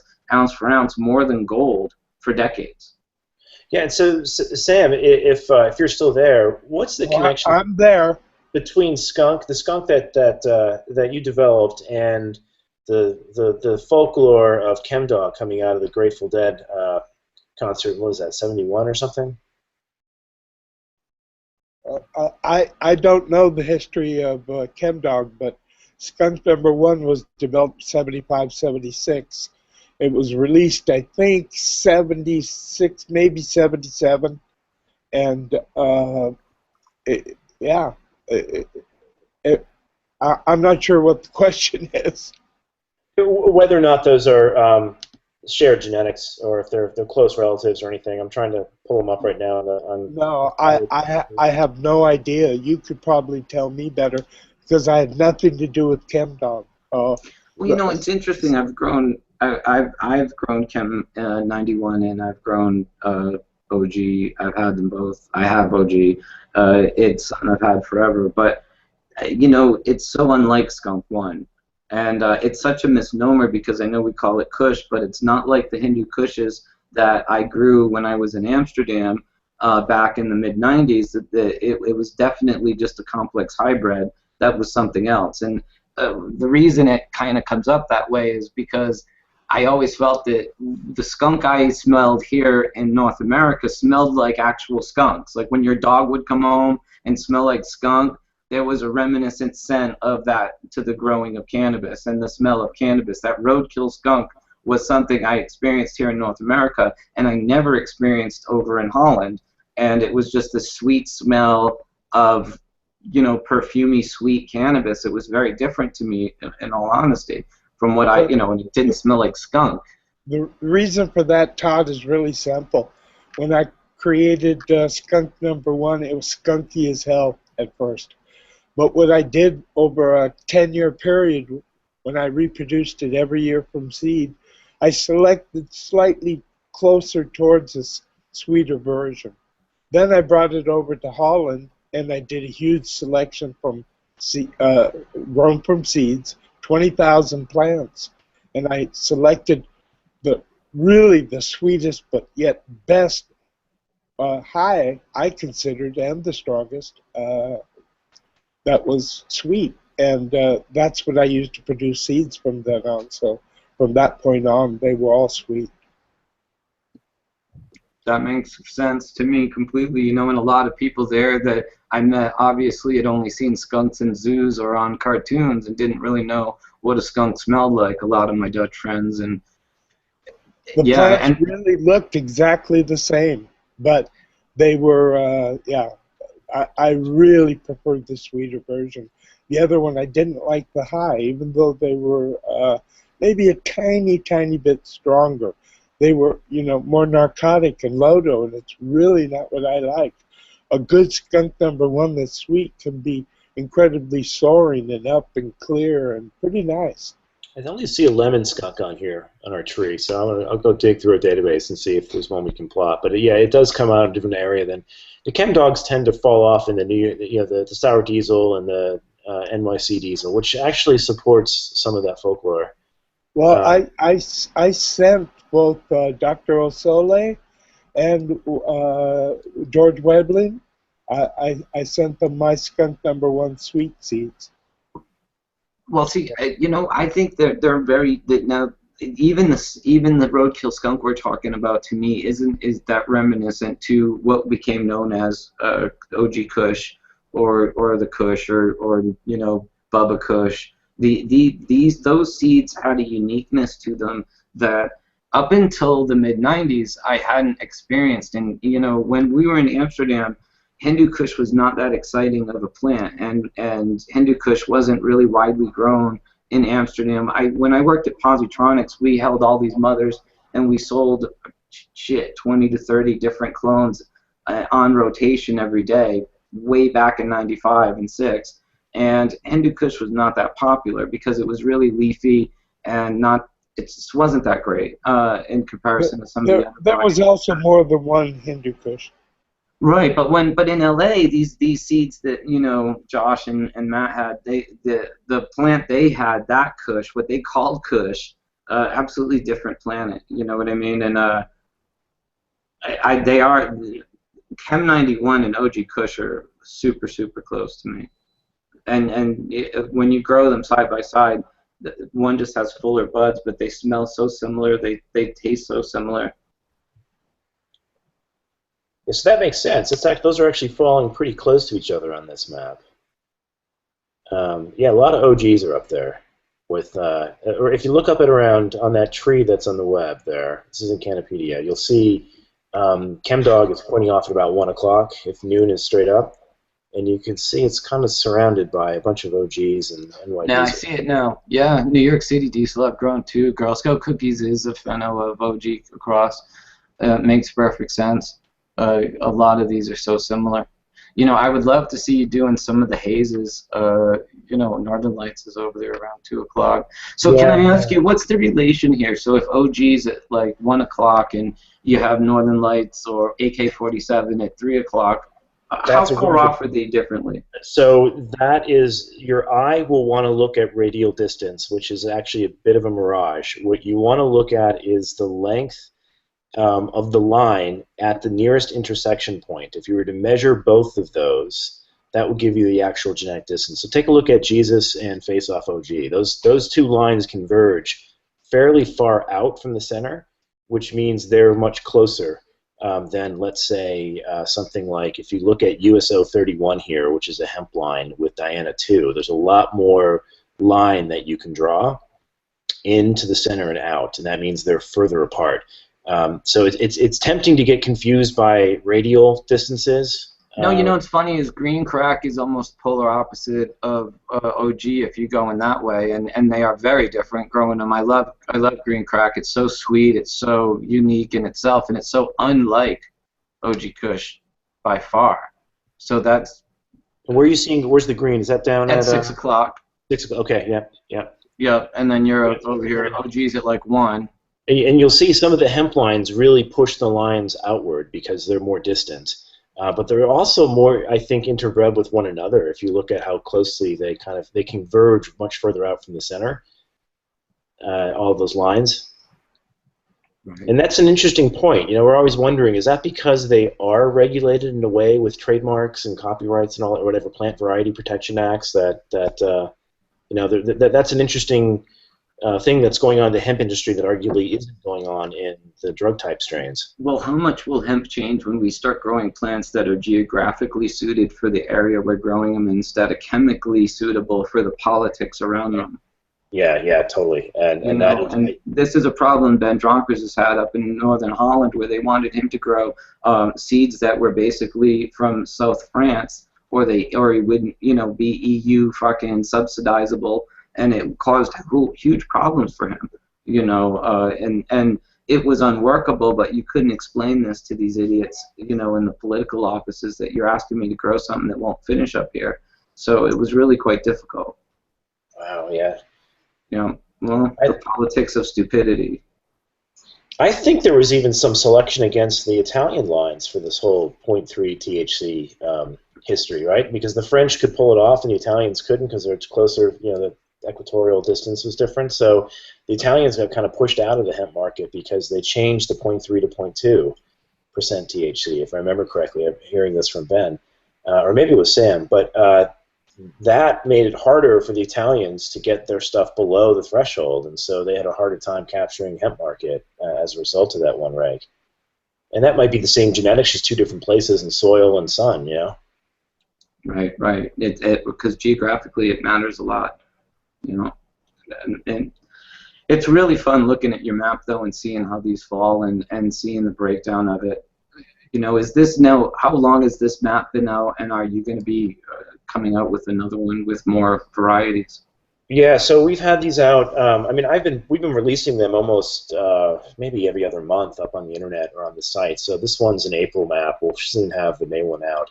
We're constantly planning to update it, although it is dependent on who sends us material. We're constantly sequencing a baseline on our dime, just we believe we have to build the foundation to make it valuable for others to do it as well. But some people that send us material to sequence don't want it public, and we respect that and don't put it public. Others want to put it up there so they can showcase where their material is. It's probably 85% of the people like to put it public, but everyone's got different motives for that.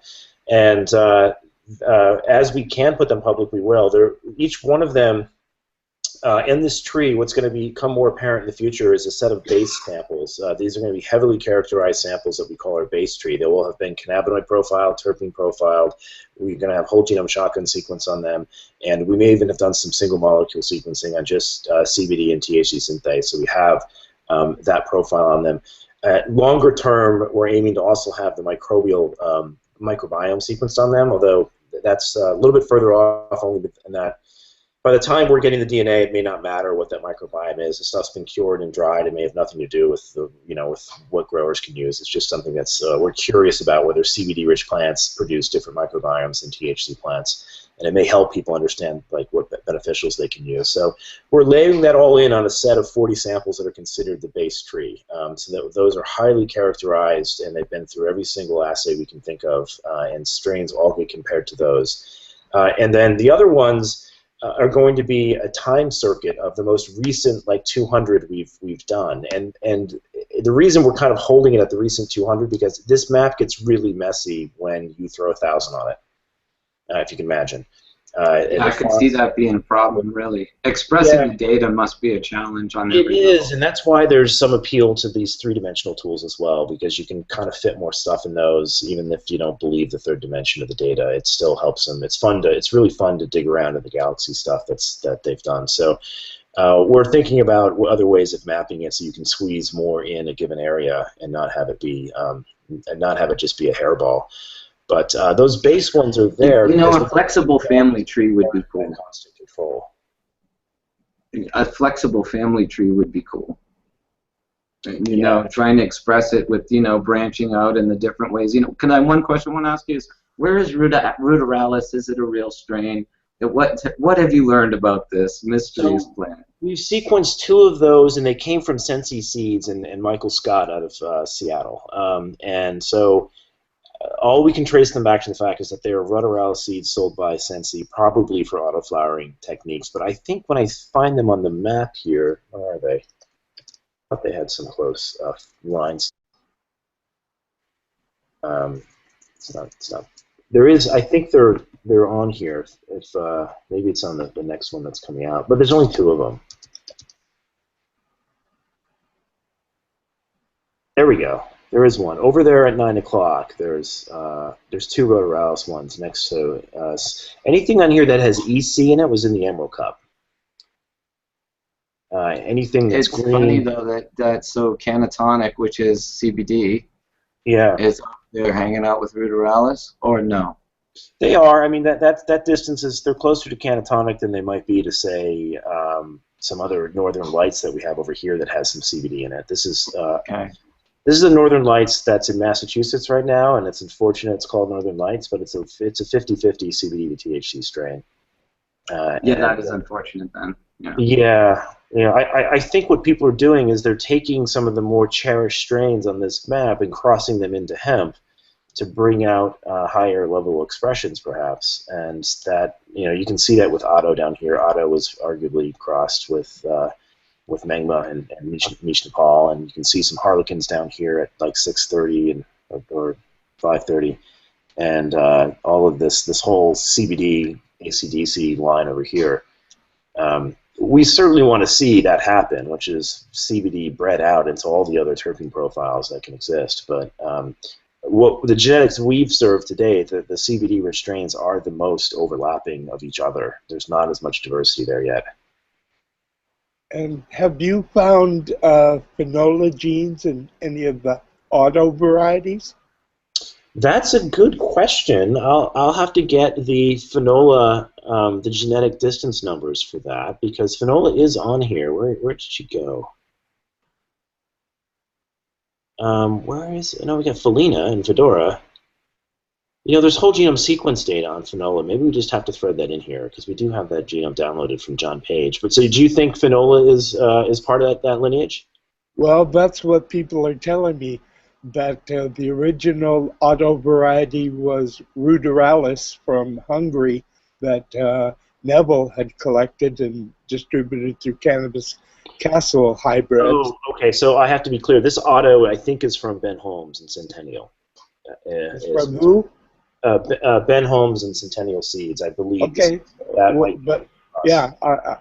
I'm still interested if because the auto that people are using now is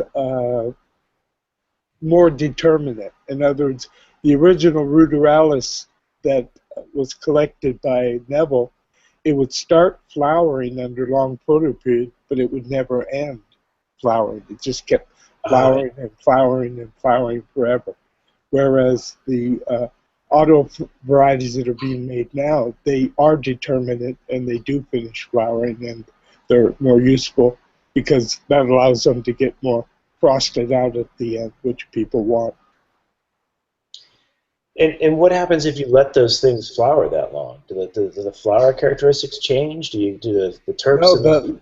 No, the determinate ones die. Huh. Wild. Really fascinating map. I'm really glad that your career path turned towards cannabis, Kevin. Kevin, you stated that you worked with genetics as far back as the 1880s. Is that the oldest genetic you've played with? Yeah, we haven't, and I have to defer to. I saw some comments in here in the thread. I got to defer to Chimera and exactly the origin of that. I think there's an Oregonian origin to the one that we got. Yeah, we have not gone too far down the paleogenomic side of cannabis, only because I'm hopeful we're going to be able to infer and impute that stuff from everything else we're doing today. If you look at Iceland, they were able to sequence maybe 5,000 people in Iceland and delineate the entire history of Iceland back to 16 founders once they had the modern genetic information. And I'm hopeful we may be able to find something like that in cannabis, although the cannabis history is far more complicated than the foundation of Iceland. It's bounced all over the globe in different directions and been reintroduced in different ways that it may be hard to actually impute that distance. But we've been only staying focused on what is current because that seems to be where the money is. People who want to know what's on the shelves today, and it seems to be hard to find people to fund sequencing to find out the history of this. I know Phylos is putting a lot of effort into that, and I applaud them for it. But it seems to be less relevant to what's going to hit a shelf tomorrow, and so we've been staying a little bit closer to getting what's currently out there on the map and what's coming down the road on the map. And hopefully the data we build might allow and enable people to discern what the mitochondrial eve is of cannabis at a future date. Wouldn't you like to play with some of those older genetics like they found from 2800 BC, though? Oh, absolutely, yeah. If the DNA's there and valuable, and it is tricky, too. That's the thing. When you go to those old ones, like the herbariums, they're dried out, and they could be contaminated, and the DNA's fragmented, so it can be really hard to actually get the actual sequencing to work on that stuff. And if it's in an oil, you have to wonder, gee, how much DNA is going to be in an oil? These are really difficult samples to actually get sequence from. But if you guys can get us DNA, we're happy to give them a go. It's be interesting to see where they sit on those maps. How much of a representative sample do you need? All of our stuff works off of 30 nanograms of DNA, so this is billions of a gram. Very little amounts, but if it's old, you probably need more. I would imagine 30 nanograms of 1,000-year-old DNA. You might need 300 in that case because it's probably been depurinated and there's abasic sites in it and everything. Well, the good thing, Kevin, is that if it's really old, like 100 years plus, it's dead. So they could send the seeds to America legally, no problem. Oh, so yeah, those seeds, you believe, are completely sterile at that point, huh? They're dead. If you can't germinate them, they're legal. Interesting. So how does that work if they catch them in the mail? Or they have somebody popping seeds to prove whether it's live or dead? No, they'll just believe you if you have an honest face.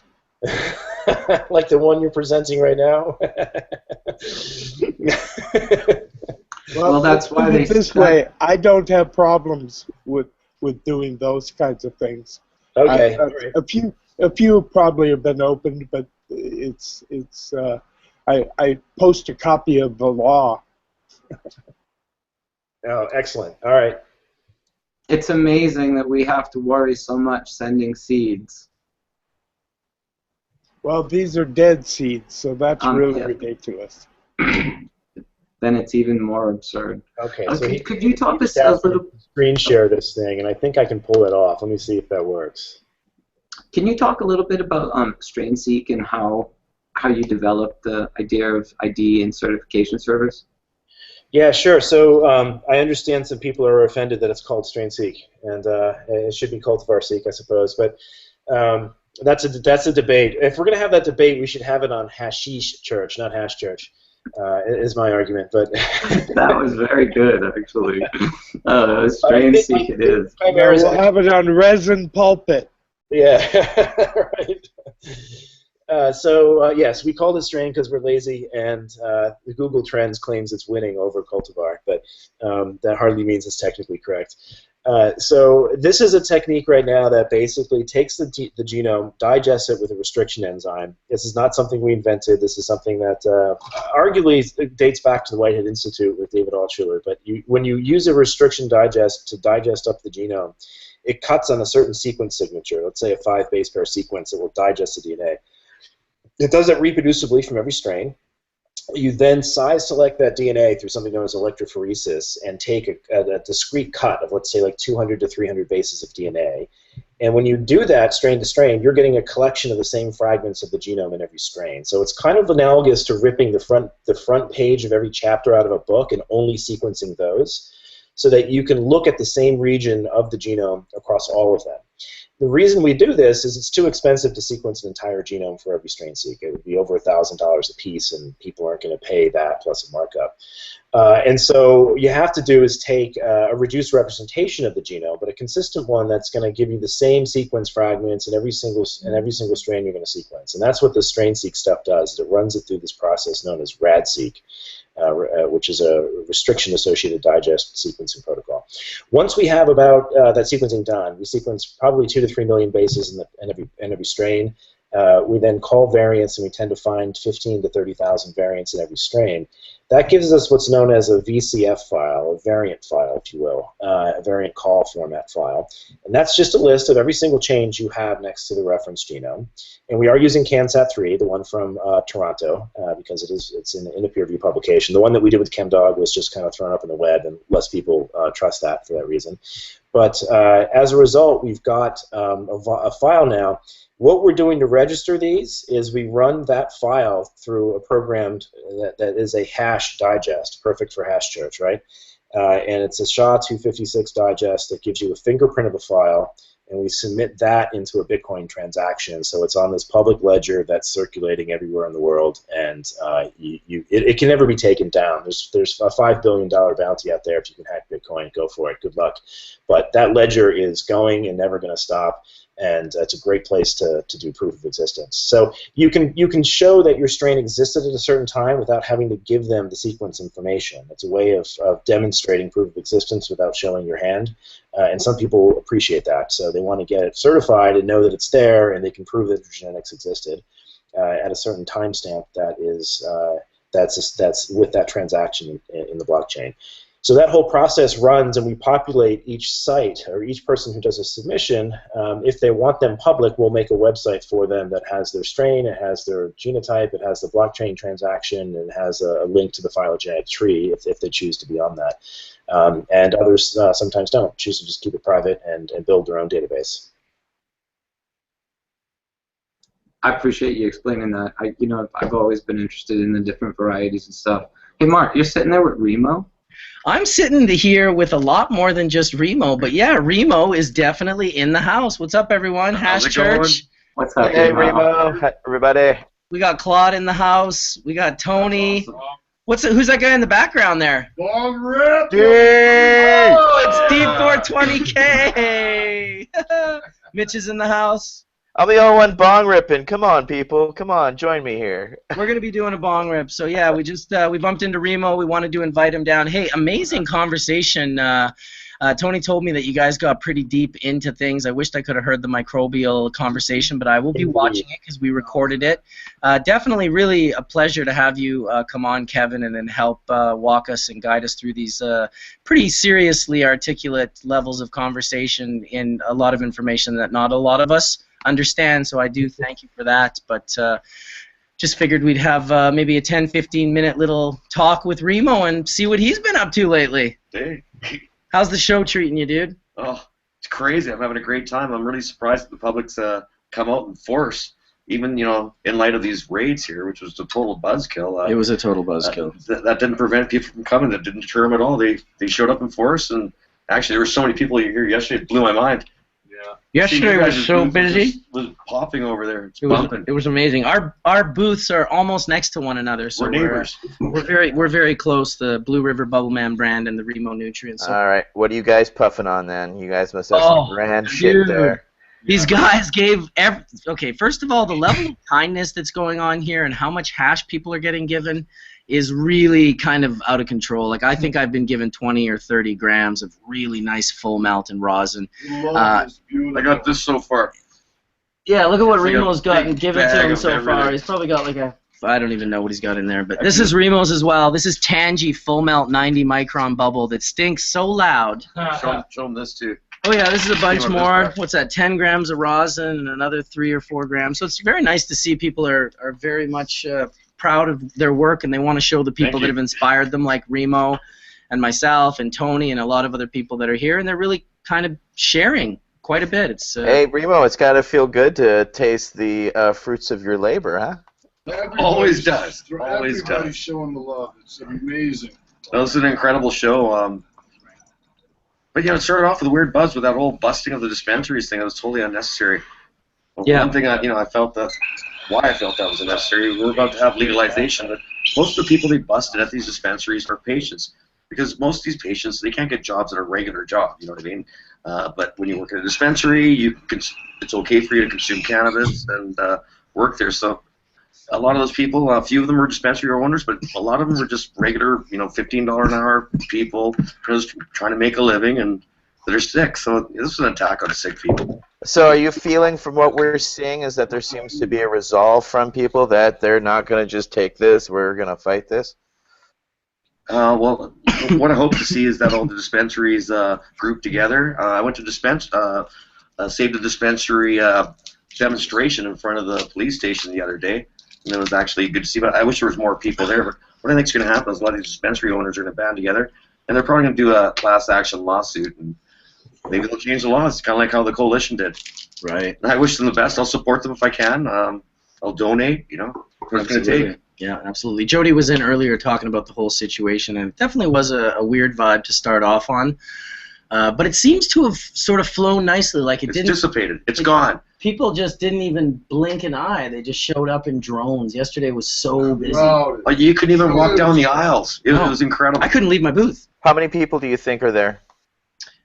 Today it's a lot Jeez. less. Yesterday, I just ballparking it. I've been to these things before. They probably did at least 5K yesterday. Maybe 5K. 10, I was 5 to thinking 10K. more than that. I'm But not sure. Even at 5,000, that's. It was hard to count them all. I mean, I thought They it wouldn't was. stand still. I lost count. I thought it was 10 to 20,000 myself. I'm sure they'll release numbers in the next couple of days. Today was way less for sure. Well, actually, I talked to Peter from Lyft, and their goal, if they had 10,000, they were going to be happy all weekend. Oh, great. And I think that even if they had 8, it would have paid for itself, and they're happy. But you know what they needed is one more day. Because the one thing about treating yourself, it was Friday, Saturday, Sunday. 2 days is not a lot of time to cram in all this goodness, if you know what I mean. It's definitely a bit tight. Yeah, but the dab there, Remo. Okay. Well, that thing looks very large. It's wonderful. Okay. Well, apparently I'll have a lot of stuff to burn through in a short amount of time, so burn the evidence in a small amount of fires, but just a little larger each time. Exactly. That's what I'm talking about. I like what Kevin's got going on his ceiling there. It looks like he's at the disco or something. Kevin's been great to have on.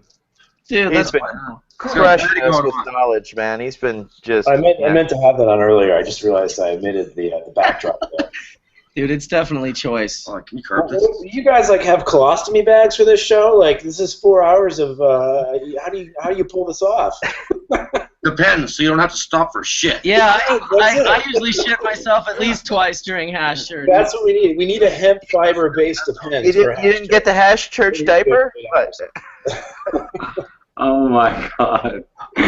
Wow.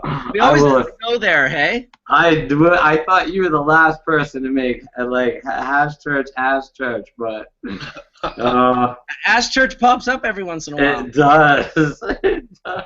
It's happened 3 or 4 times. I don't know what's going on, but Picture on the video, man. yeah, dude, a great crew. I think this is a good time for us to put on a song. Claude, my partner in Jamaica here, I don't want to say manages Richie Spice because they have a deeper relationship and a connection than a manager and artist relationship. It's more like they're partners or That's awesome, man. brethrens, really close guys, and they work together. And so over the last couple of years of hanging out with Claude and getting to meet and know Richie, he put this really cool little song together, which many of you have probably heard from the channel, called Dabbin'. And so we thought we would just throw that on in the little background, and maybe even ask Claude a little bit about what, you know, how that's. No, I'm all right. What inspired it, man? Yeah, what inspired it exactly? You know, like how did it come to be that Dabbin's got created here? So I'll just try and get it on in the background while Claude maybe explains. Well, let me tell you that blessed love to everyone. Blessed love to everyone, whichever country you're from right now. I want to say it's nice being in Canada with the Bubbleman, Tony, River Rock, Remo, and everybody right here, you know? Awesome, man. Yeah. And well, the song was inspirational because Tony and Bubbleman came to Jamaica, and, you know, we learned so much about the cannabinoid system. And Richie got inspired by the fact that Bubbleman is always coming with his mothership, you know? First of its kind in Jamaica at the time. So we got influenced. Nice chalice. Yeah, real nice chalice. So we got influenced just from that, you know, and then Tony brought the science along with it. So Richie, that was the inspiration that it came from, separately on apart from Jack Rastafari, you feel me? So that's how it all started. And a young kid built a rhythm, and Richie was like, we're dabbing. What do you think about this? Dab, dab, dab, dab, dab. I said, let's dab away. And we just started hitting it. And everybody just got in. I guess Bubbleman is trying to pounce it there. It's Yeah, I want to put it on the speaker. It's definitely going up here soon. I just want to make sure it goes up on the speaker. I'm definitely impressed that you got the word endocannabinoid system in It's good for the endocannabinoid system. in the song. The word. That's got to be a first of its kind for sure. That's a science. That's a science. You know, that Tony. All right, here we go. We're going to dab out. If you got your rigs, couple minutes of listening. It's set up, Richie. Well, I got some Chem 73. Yeah, it is. Come on!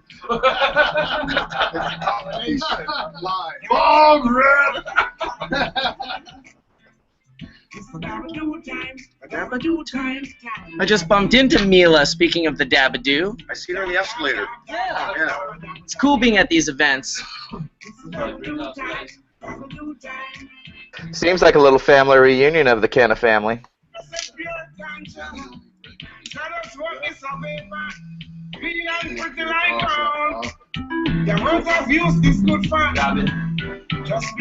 I really like this culture, this reggae culture that has always sung and educated us about cannabis.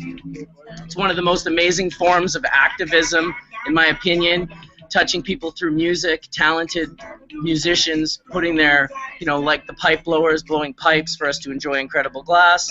The reggae artists have always led the front on promoting good, you know, cannabis etiquette and allowing for people to have this plant, and to have artists like Richie stepping up and singing about dabbing and the endocannabinoid system and start educating through that platform makes the hair on my arms stand up.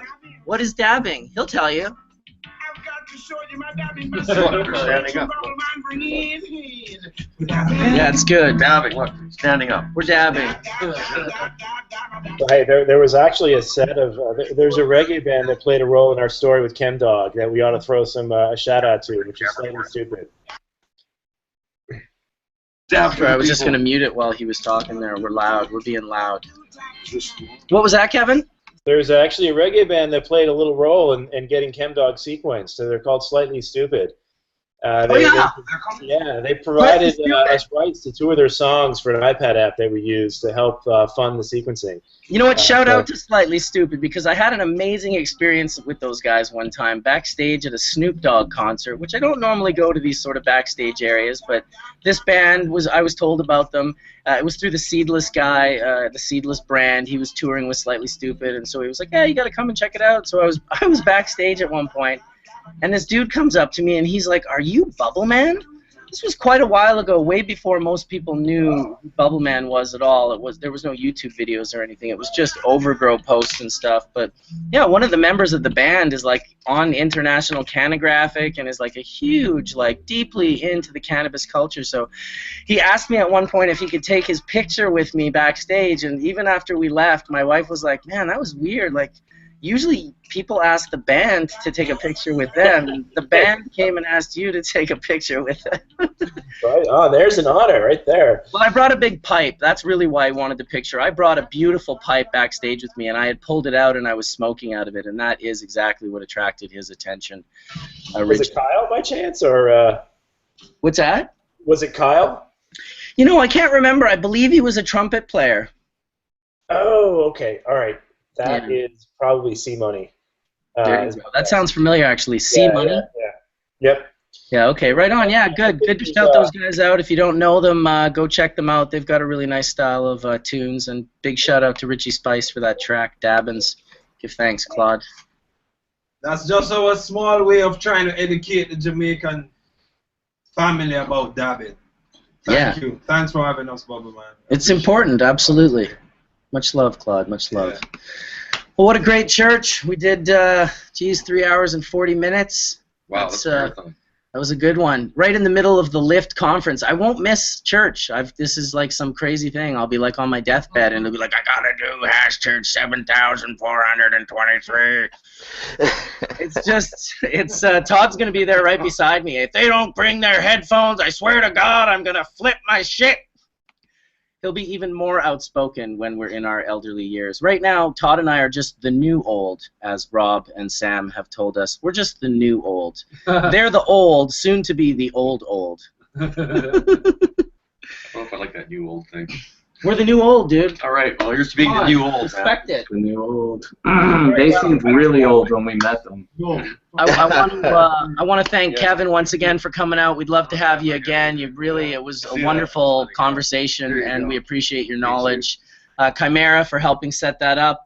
Sorry that you're going through the no water thing. I hope you get your plants watered. We're thinking about your plants. And of course, Etienne, Skunkman Sam, Todd McCormick, D420K, Claude, and Tony Verzura, and Remo the Urban Grower in the house. Thank you, Jodie, for coming and laying it down so eloquently for us. And really thank everyone for watching Hash Church. We do appreciate the audience, and we will keep coming every week as long as you guys tune in and watch and want to hear this stuff. We're happy to share it. Thanks, everyone. We're tuning out. Hash Church 88. Yeah. Done. Peace, everybody.